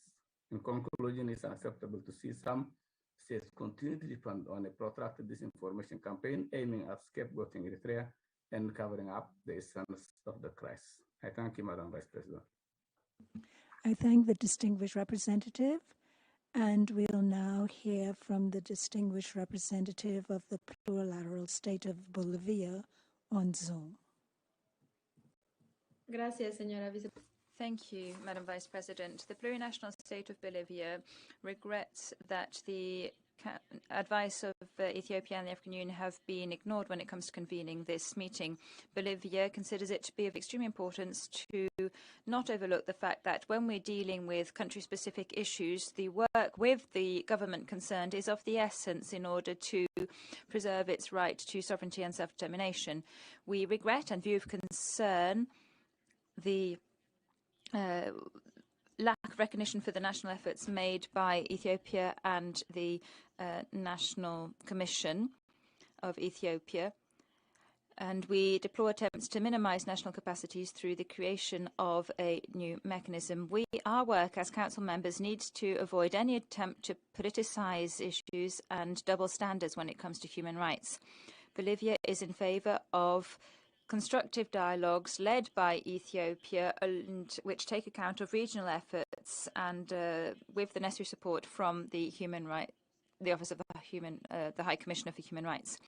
It is important to facilitate cooperation with the region, as all decisions can be key for the country's stability. We therefore fully support the calls for dialogue and the efforts made by the African Union and the government of Ethiopia to move towards an inclusive political solution which will respect the human rights of all. Thank you. Gracias. I'd like to thank the distinguished ambassador of Bolivia. Excellencies, ladies and gentlemen, we shall now turn to the list of speakers for the observer states of the Council. I now give the floor to the distinguished representative of Paraguay on Zoom. Thank you very much, Madam President. Paraguay condemns in the firmest terms the swift deterioration of the human rights situation in Ethiopia and the humanitarian situation, in particular in the areas of Afar, Amhara, Oromia and Tigray. We deplore the devastating impact that this is having on the civilian population. We are deeply concerned by the conclusions of the report of the joint investigation on human rights violations and violations of international humanitarian law and international refugee law committed by all parties to the conflict. In particular, we are worried by deliberate attacks against civilians and civilian goods or infrastructure, including violence against women, children, elderly people and people with disabilities, without forgetting, of course, the arbitrary detentions of UN staff. We support the efforts geared towards ending armed confrontation and promoting dialogue and cooperation to restore peace and stability. In particular, we commend the efforts made by the international community and the mediation efforts of the African Union to end this military and political crisis. We would like to remind all parties of the need to grant immediate and unhindered access to humanitarian help and supplies in accordance with what is established under international humanitarian law. Finally, we call for an immediate end to extrajudicial killings and arbitrary detentions, and we call on all parties to protect civil society and respect their obligations under international human rights law and international humanitarian law. And we must continue with our next speaker. So I give the floor now to the distinguished representative of Costa Rica via video statement. Thank you very much. Costa Rica welcomes this special session as an opportunity for the HRC, in line with its prevention mandate, to identify the best steps to follow to prevent further atrocities in the Tigray region.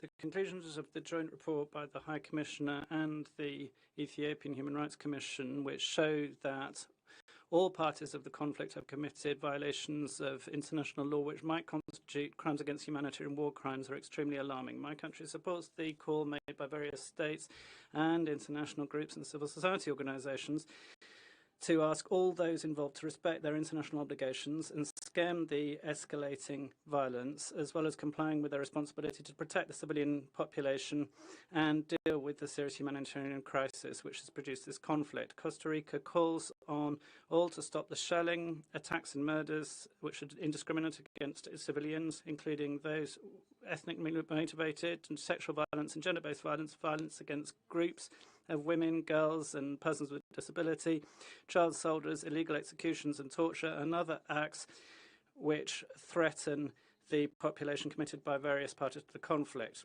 We must see an urgent halt to the violence and respect for international humanitarian law. With the support of the international community, all parties must come to dialogue to seek the best peaceful solutions, including to provide accountability for perpetrators and justice for victims. Thank you. Gracias. We'll now hear from the distinguished representative of Nigeria on Zoom. Thank you, Madam Vice President. Nigeria aligns with the statements delivered by the British representative of Cameroon on behalf of the African Group and that of the government of Ethiopia to oppose the convening of a special session by this Council on the human rights situation in Ethiopia.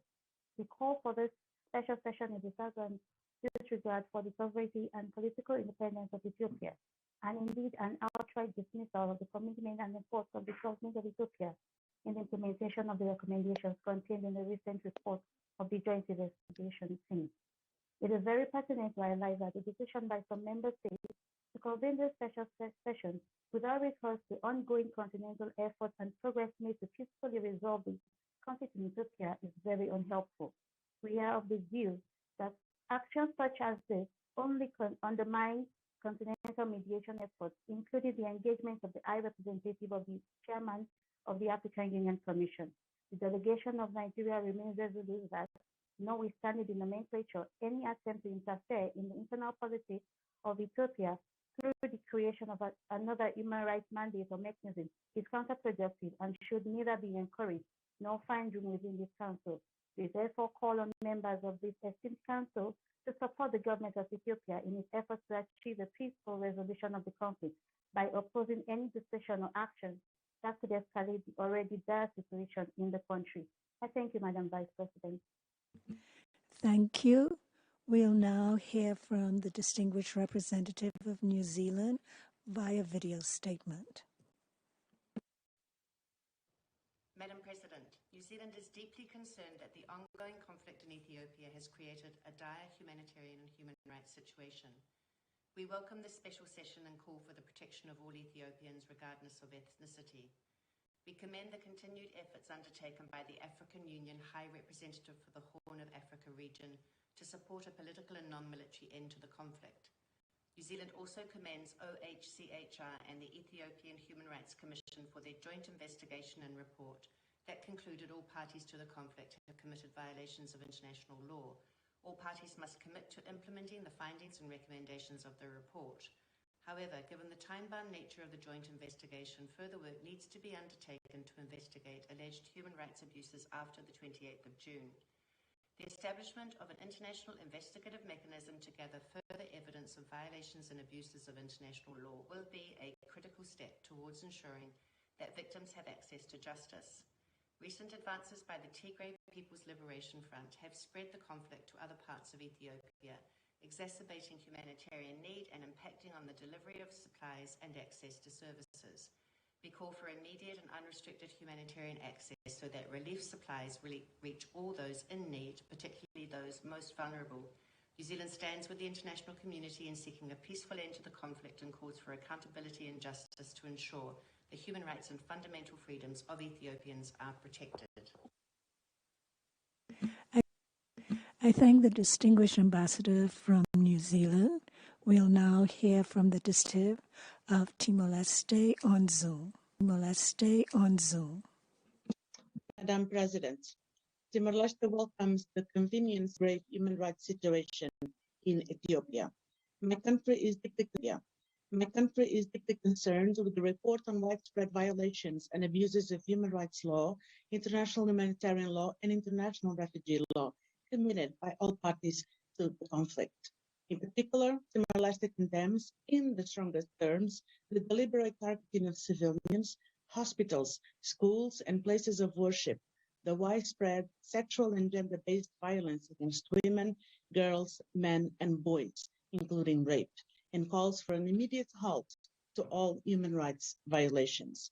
Alarmed by the strong risk of starvation in the country, my delegation stresses that all parties to the conflict must allow the people of Ethiopia to receive unrestricted aid, delivery, and to have full and safe access to humanitarian assistance without conditions. Timor-Leste calls upon all parties to the conflict to ensure that food is not used as a weapon of war. We call for dialogue and for the respect of human rights in Ethiopia, with a special attention given to those internally displaced and in vulnerable situations. I wish to conclude by reiterating Timor-Leste's support and solidarity with the people of Ethiopia. I thank you, Madam Vice President. I thank the distinguished ambassador, and now we'll hear from the distinguished representative of Australia on Zoom. Australia is gravely concerned by the ongoing reports of human rights violations and abuses in Ethiopia, including systemic sexual and gender-based violence committed by all parties to the conflict. We commend the recent joint report of the OHCHR and the Ethiopian Human Rights Commission. There needs to be immediate and effective action taken to address the widespread violations and abuses of international human rights law and violations of refugee and international humanitarian law detailed in the report. We welcome the early commitment by the government of Ethiopia to take steps toward accountability, including establishing an interministerial task force. We call on the other parties to the conflict to make similar commitments. We also call on this Council to support accountability efforts by adopting the resolution establishing an investigative and reporting mechanism. The violations and abuses committed by all parties must cease. The longer they continue, the less chance there is of achieving lasting peace for the Ethiopian people. We call on all parties to the conflict to immediately end hostilities and engage in the ongoing mediation efforts led by the African Union High Representative for the Horn of Africa region.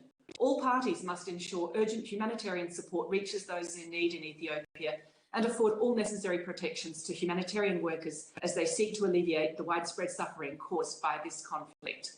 Thank you, Madam Vice President. I thank the distinguished ambassador from Australia. We'll now have a video statement from the distinguished representative of Sweden. Madam President, Sweden is deeply concerned by the violations and abuses of human rights and violations of international humanitarian law committed during the conflict, including the heinous and systematic use of sexual and gender-based violence. We are alarmed by the widespread hate speech and ethnic violence, which exacerbates ethnic divides and further complicates prospects for sustainable peace and reconciliation. Human rights must be respected. We call on all actors to refrain from hate speech, ethnic profiling, and incitement to violence. Arbitrary arrests are unacceptable.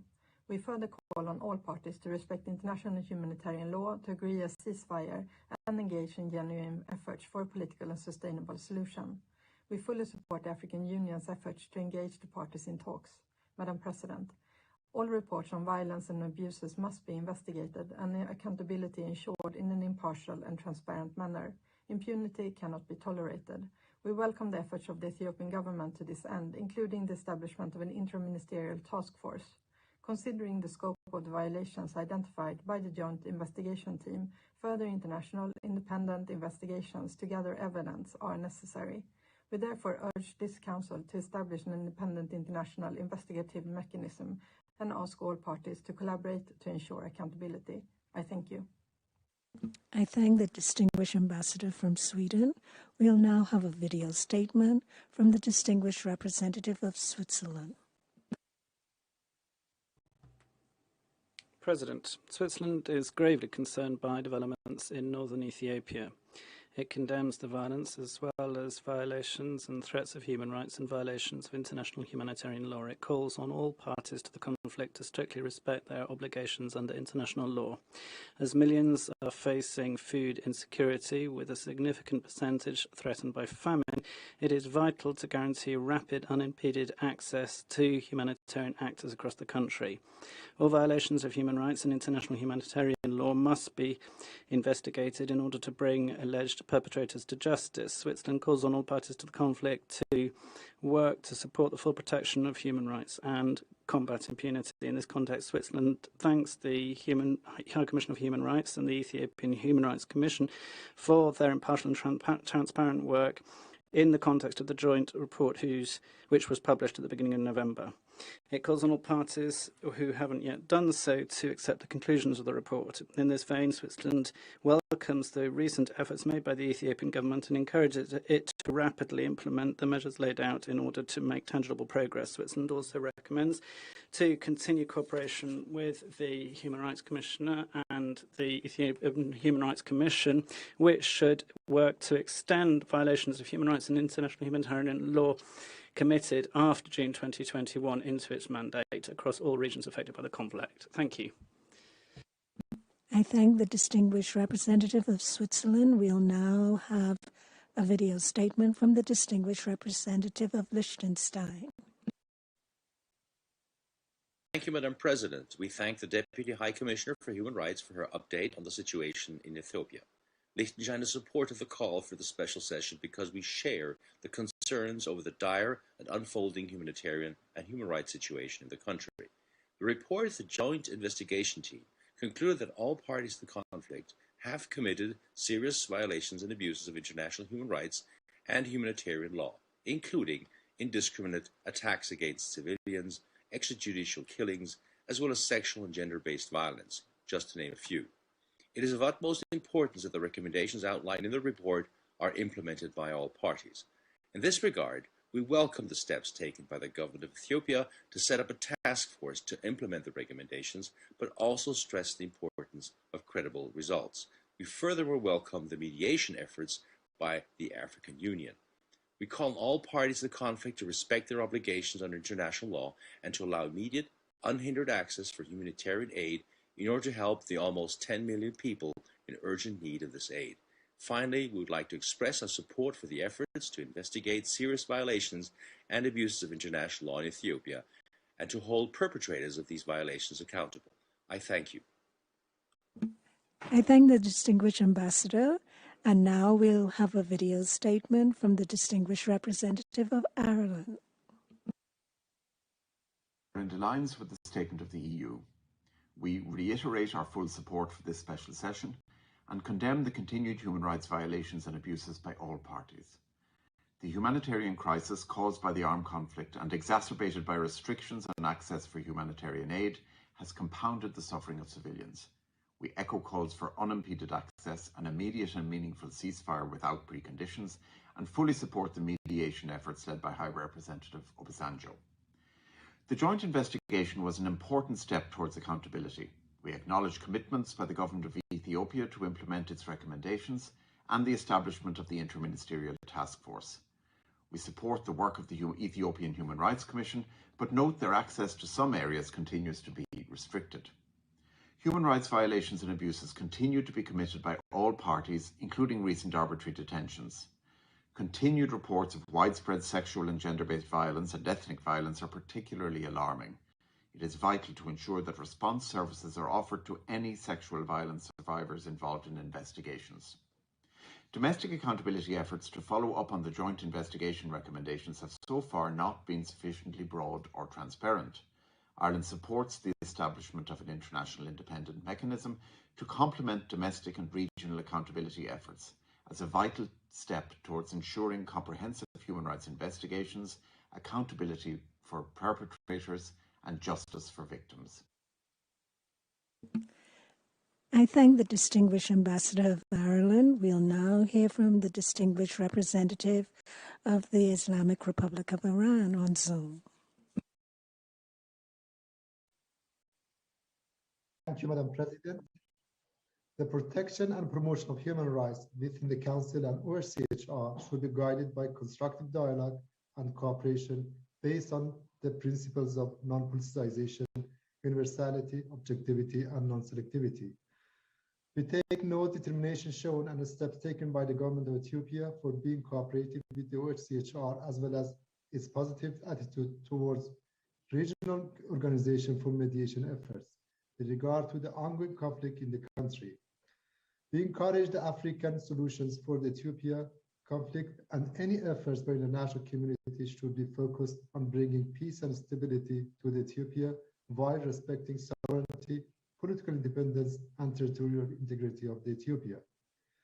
Any undue politicization and politically motivated initiative jeopardize the credibility of the Human Rights Council and would defeat the purpose.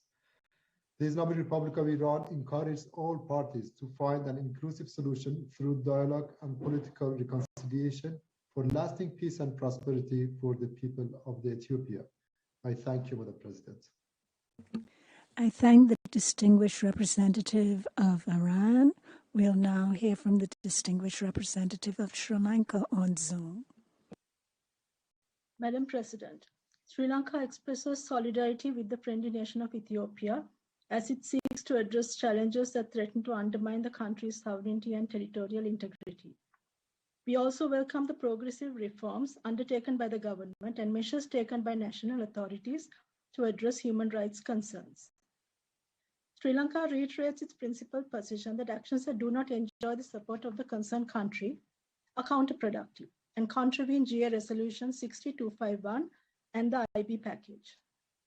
In this spirit, we believe that Resolution 4713, adopted at HRC 47, as well as any initiative to be adopted at this session that does not enjoy the support of Ethiopia will only serve to undermine the spirit of cooperation required in promoting and protecting human rights. We recognize Ethiopia's right to safeguard its territorial integrity and to address issues through national processes and national institutions, including the Ethiopian Human Rights Commission, without external interference. This approach is consonant with Article 2.4 of the UN Charter. We encourage the international community to be constructive and cooperative in its approach and to support Ethiopia by supporting national processes aimed at advancing peace and the rights of all Ethiopians. I thank you. I thank the distinguished representative of Sri Lanka. We'll now have a video statement from the distinguished representative of Albania. Madam President, Albania supported the convening of this special session.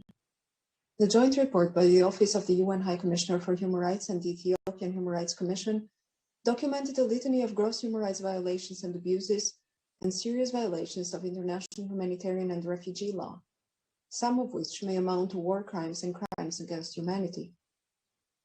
We are deeply concerned by the High Commissioner's warning that the exceedingly worrying and volatile situation in Ethiopia is spiraling out of control, with civilians, as ever, caught in the middle.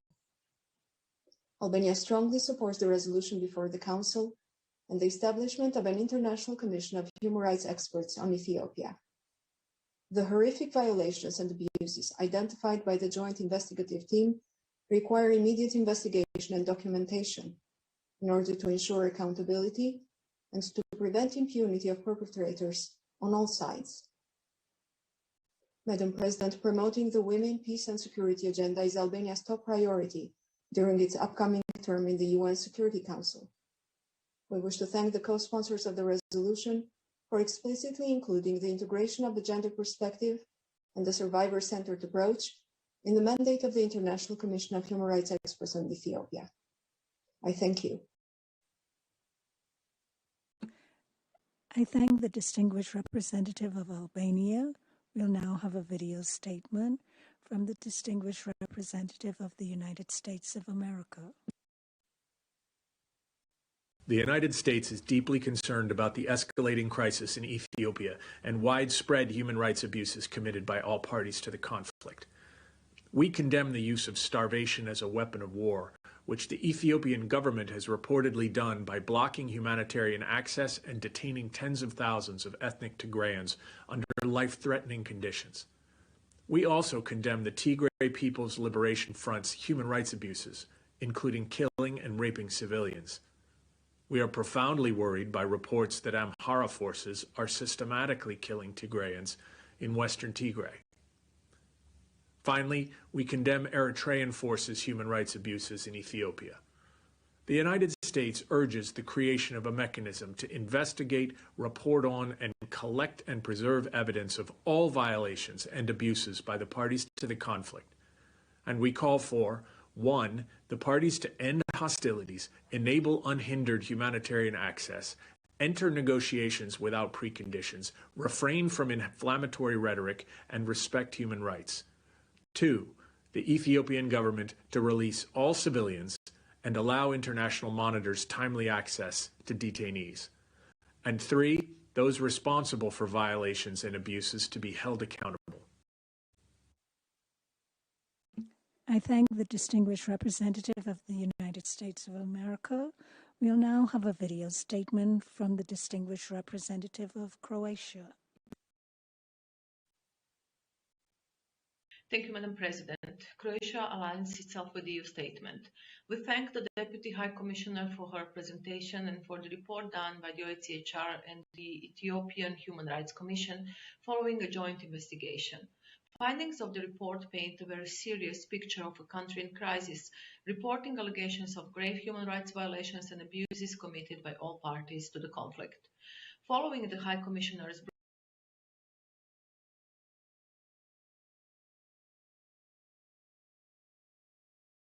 I'm sorry. Could you please continue, Ambassador? Madam Vice President, South Africa expresses its deep concern about the ongoing situation in Ethiopia, notably the escalating conflict, the serious allegations of human rights violations, and the worsening humanitarian crisis. We call on all parties to cease hostilities and conduct themselves in accordance with their solemn obligation under international human rights law and humanitarian law. We reiterate our support for the mediation efforts undertaken by President Obasanjo, the AU envoy, and urge all parties to cooperate towards finding a durable, peaceful solution to the conflict. South Africa believes that there is ample scope for dialogue among all parties and calls on them to work towards creating conditions, including the necessary cessation of hostilities that will pave the way towards an inclusive political dialogue. It is a political solution, not a military one, that will bring about lasting peace, stability, and development for all people of Ethiopia. We welcome the decision of the Ethiopian government to accept and implement the recommendations contained in the reports of the Ethiopian Human Rights Commission and the Office of the High Commissioner, which were published last month. We urge other parties to also accept and implement these recommendations. We call on all parties to provide unhindered humanitarian access to affected areas, particularly the Tigray region. We reaffirm our solidarity with the people of Ethiopia during this difficult time and confirm our readiness to provide support as may be required. I thank you, Madam Vice President. Thank you, Ambassador. We'll now hear from the distinguished representative of the Holy See, who will be addressing the Council in person. Sir, you have the floor. Madam Vice President, the Holy See has been following with great attention and deep concern the developments of the grave situation of conflict and violence that have been occurring in Ethiopia. In this most difficult time, the Holy See wishes to assure once again its spiritual closeness, prayer, and solidarity with the people of Ethiopia, especially the displaced and the refugees. The Holy See is particularly concerned with the grave humanitarian implications of the continuing conflict and urges all stakeholders, each in their own specific capacity, to ensure access by the civilian population to basic and essential services wherever they are needed.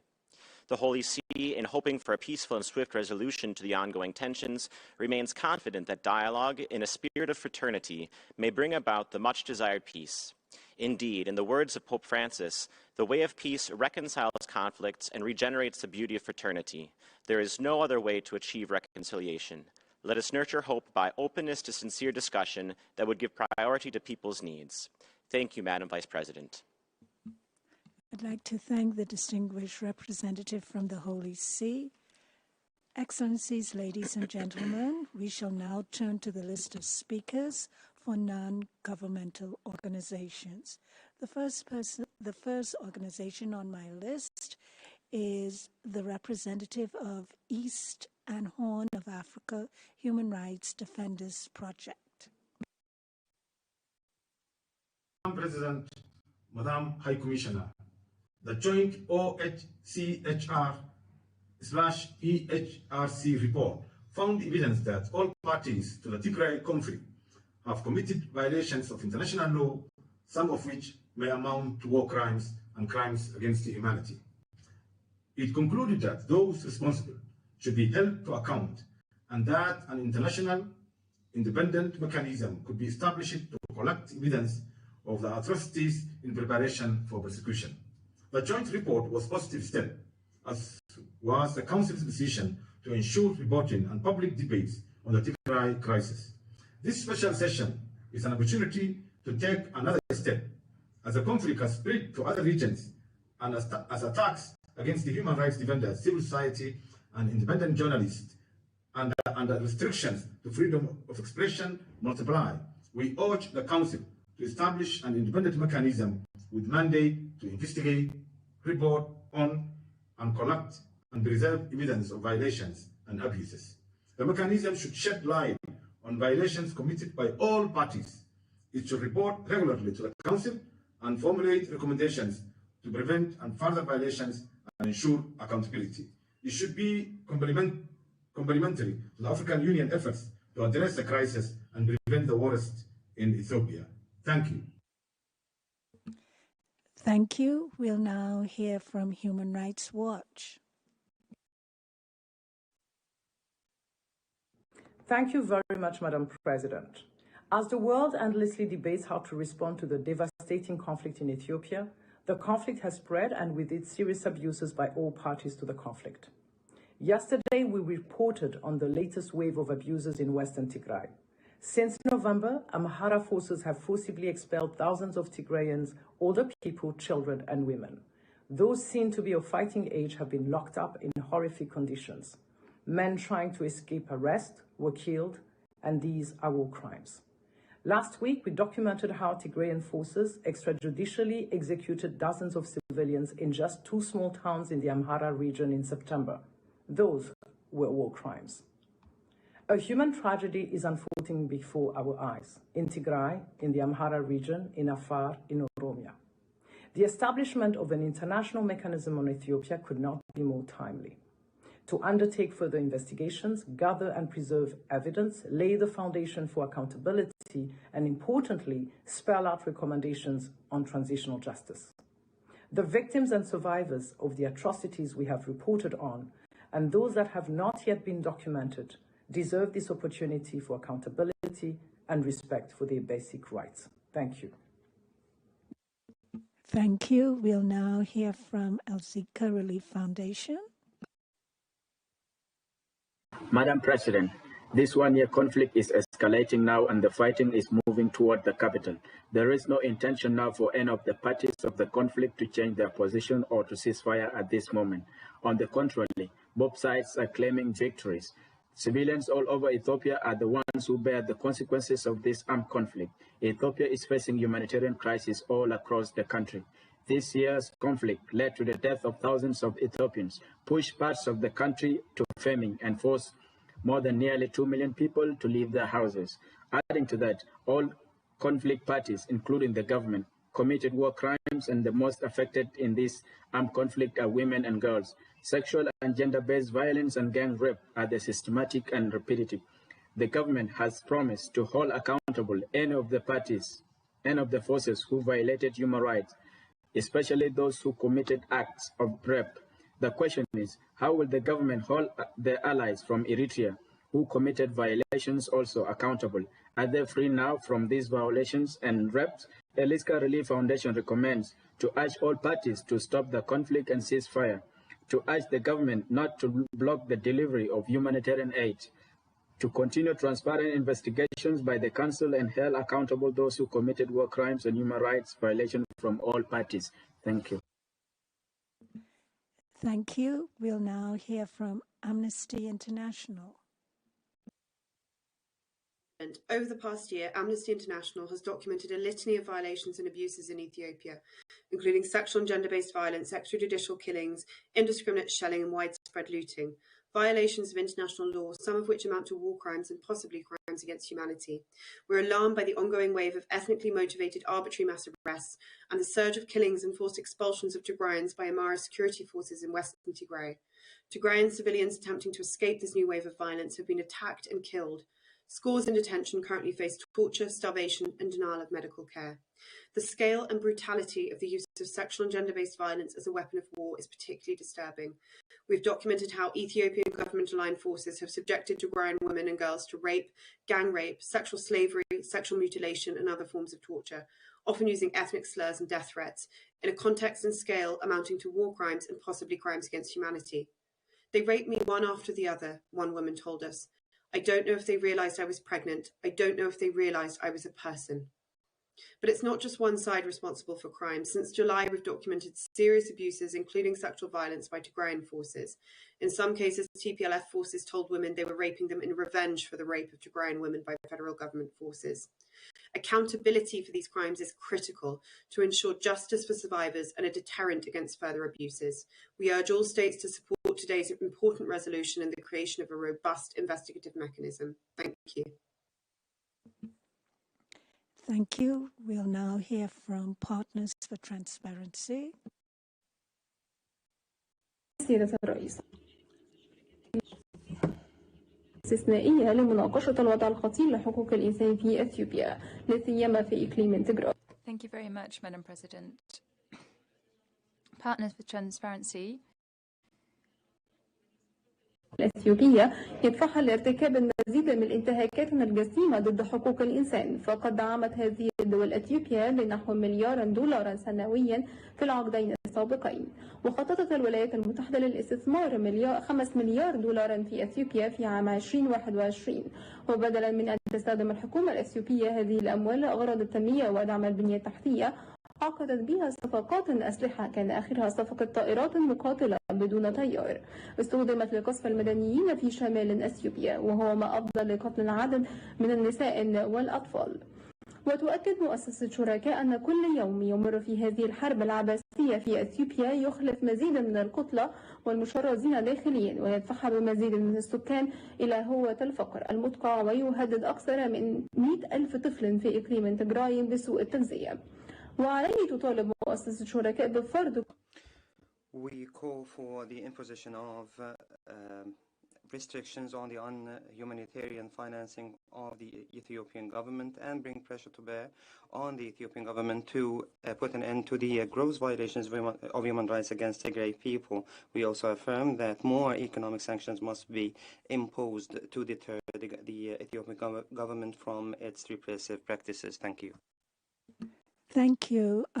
For those listening in, if you did not have translation, unfortunately, the interpreters were unable to translate given the speed at which the video was delivered. We'll now hear from Matt for Peace, Development and Human Rights Association. Matt for Peace welcome this special session. Having monitored the human rights situation in Ethiopia during the war, Matt confirms that the situation portends a humanitarian crisis. Over 1 year of the Ethiopian Federal Army's war on the Tigray region, more than 55,000 people were killed, 5.2 million suffer from food insecurity, in light of the federal government's refusal to allow the entry of necessary humanitarian aid. In violation of Article 70 of Additional Protocol 1 to the 4 Geneva Conventions and relevant UN General Assembly resolutions that emphasize the need for humanitarian aid to reach civilians in extreme emergency situations. Serious violations committed by the Ethiopian federal government included the arrest of more than 23 aid workers.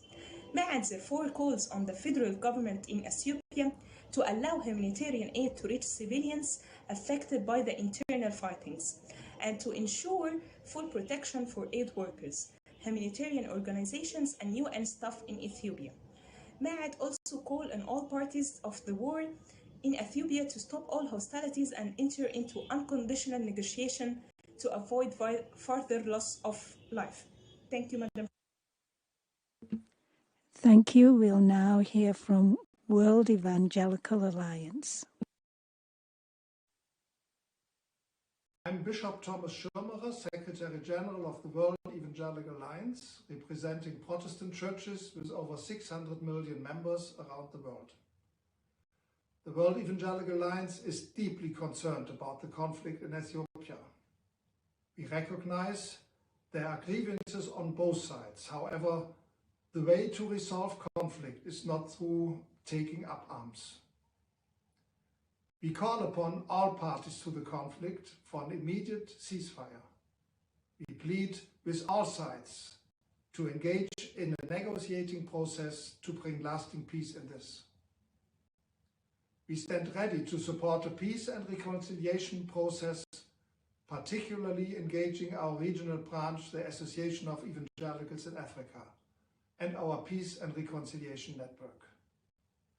We welcome the current mediation efforts involving the African Union, the African Commission on Human Rights and People Rights, and the Intergovernmental Authority for Development.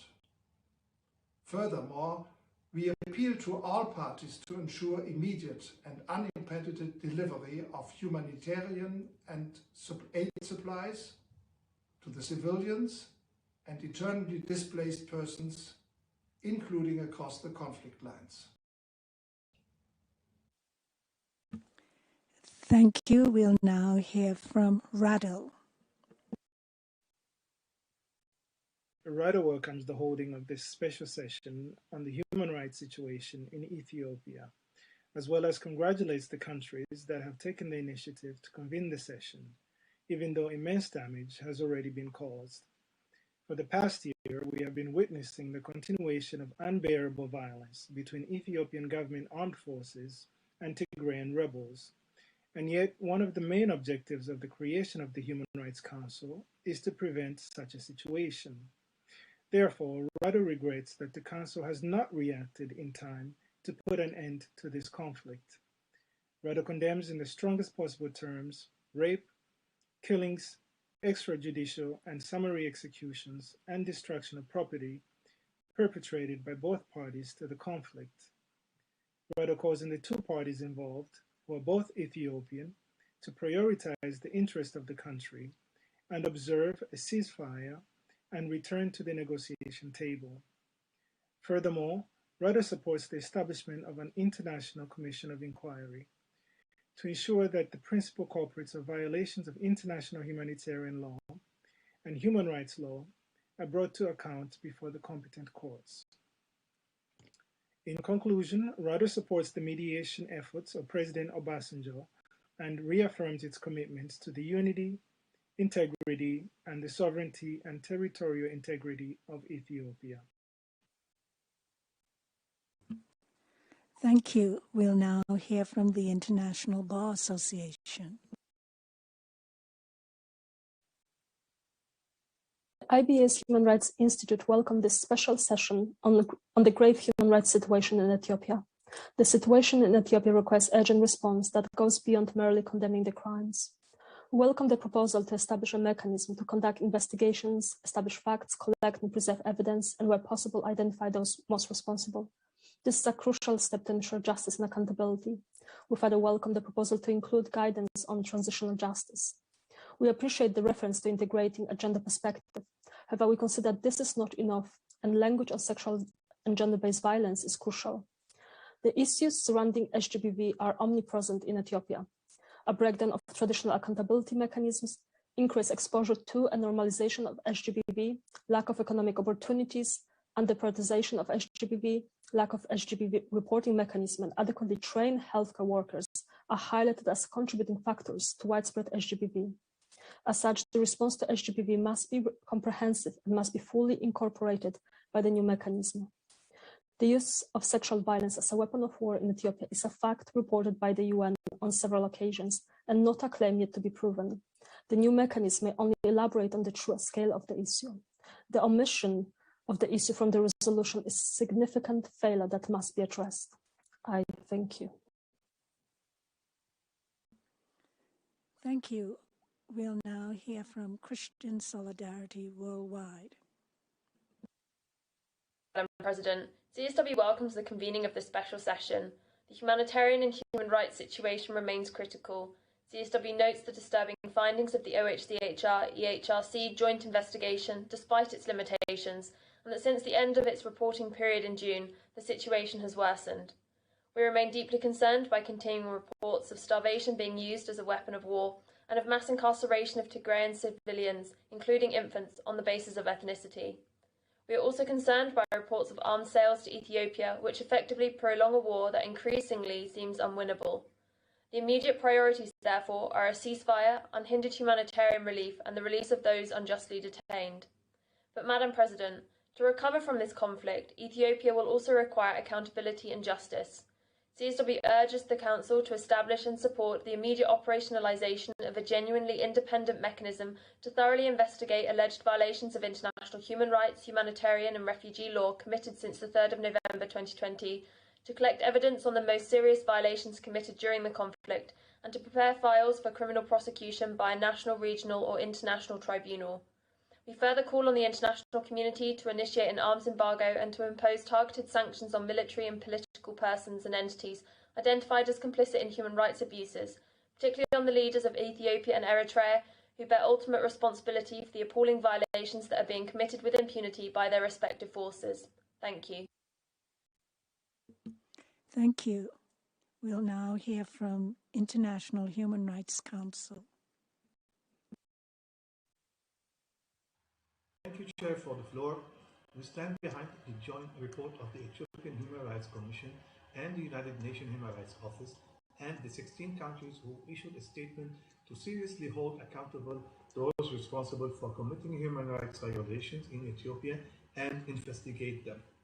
IHRC considers it necessary to maintain its permanent concern regarding the implementation of international decisions and demands by the Ethiopian authorities regarding the implementation of sensible measures to overcome the continuing restrictions on the access of humanitarian organizations to many areas in Ethiopia that suffer from a lack of food, clean water, and the minimum necessities of life. In addition to the hard work what the issues require, and to put an end to the impunity for those who violate this provision. Accordingly, the IHRC also holds that all opposing parties to an internal conflict must immediately cease hostilities and impose a mechanism to compel the parties concerned to embrace the idea of negotiations without preconditions on a permanent ceasefire and commit to achieving a lasting peace, confirming the violations and abuse committed by forces in the northern Tigray region through a UN investigation committee and holding them accountable later in accordance with the international judicial norms. Thank you. Thank you. We'll now hear from Civicus.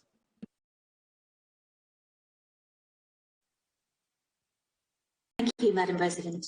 We welcome the convening of this long overdue special session on Ethiopia. The High Commissioner's update to the Council in November highlighted the need for transparent investigations and accountability for what's been unfolding in the country over the past year. The conflict and the human suffering have both escalated since then. Restrictions imposed have left humanitarian groups unable to carry out their work amidst increased humanitarian needs, food insecurity, and disruption of livelihoods. As a result of this loss in services, millions could be denied the aid they need to stay alive. Fragile gains made by civil society over the past few years are at great risk. It's become dangerous for national civil society to engage in public advocacy, with pressure imposed and threats perpetrated by both state and non-state actors, compounded by a sweeping state of emergency. The online space for dissent is radically shrinking. Numerous journalists have been detained, with at least 9 still in custody at the beginning of this month. The conflict itself has spread to neighbouring regions and threatens millions of civilians. There's a clear absence of any transparent and credible national accountability process for violations and abuses committed. Following calls from the High Commissioner and civil society, the Council must act on its prevention mandate, which was established to avert atrocity and crimes against humanity. It can do so by adopting a resolution that establishes an independent investigative mechanism, mandated to investigate, report on, and to collect and preserve evidence of alleged violations and abuses of international human rights law and violations of international humanitarian law by all parties to the conflict. We thank you. Thank you. We'll now hear from International Organization for the Elimination of All Forms of Racial Discrimination. Thank you. As the humanitarian aid for Tigray's population continues to be blocked by Ethiopian authorities, we welcome the convening of this special session.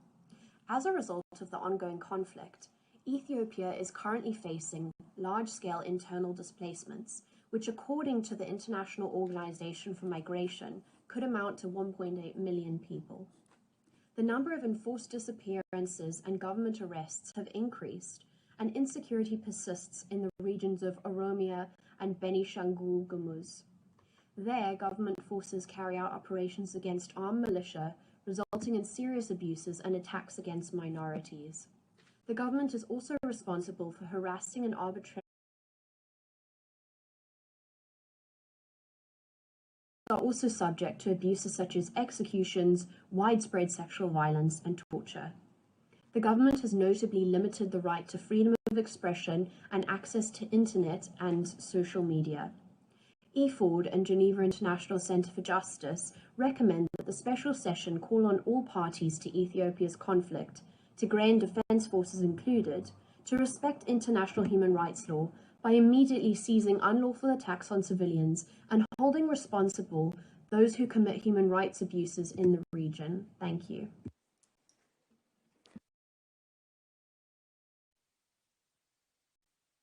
Excellencies, ladies and gentlemen, that was the last statement. We have exhausted the list of speakers. I wish to thank you for your statements and for your contributions to this discussion. Excellencies, ladies and gentlemen, we have come to the end of this morning's meeting.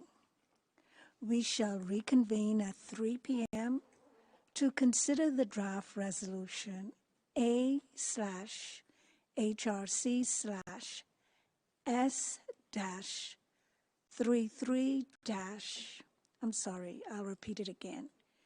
A/HRC/S-33/L.1.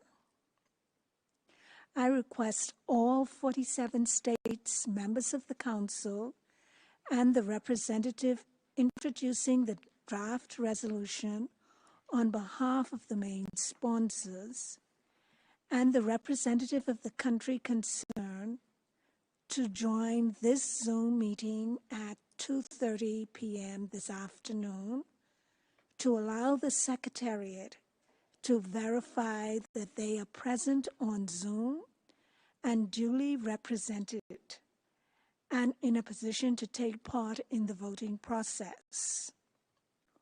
All other observers are kindly invited to exit this Zoom meeting.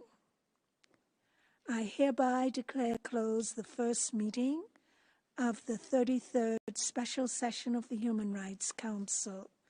So we shall resume at 2:30. Please.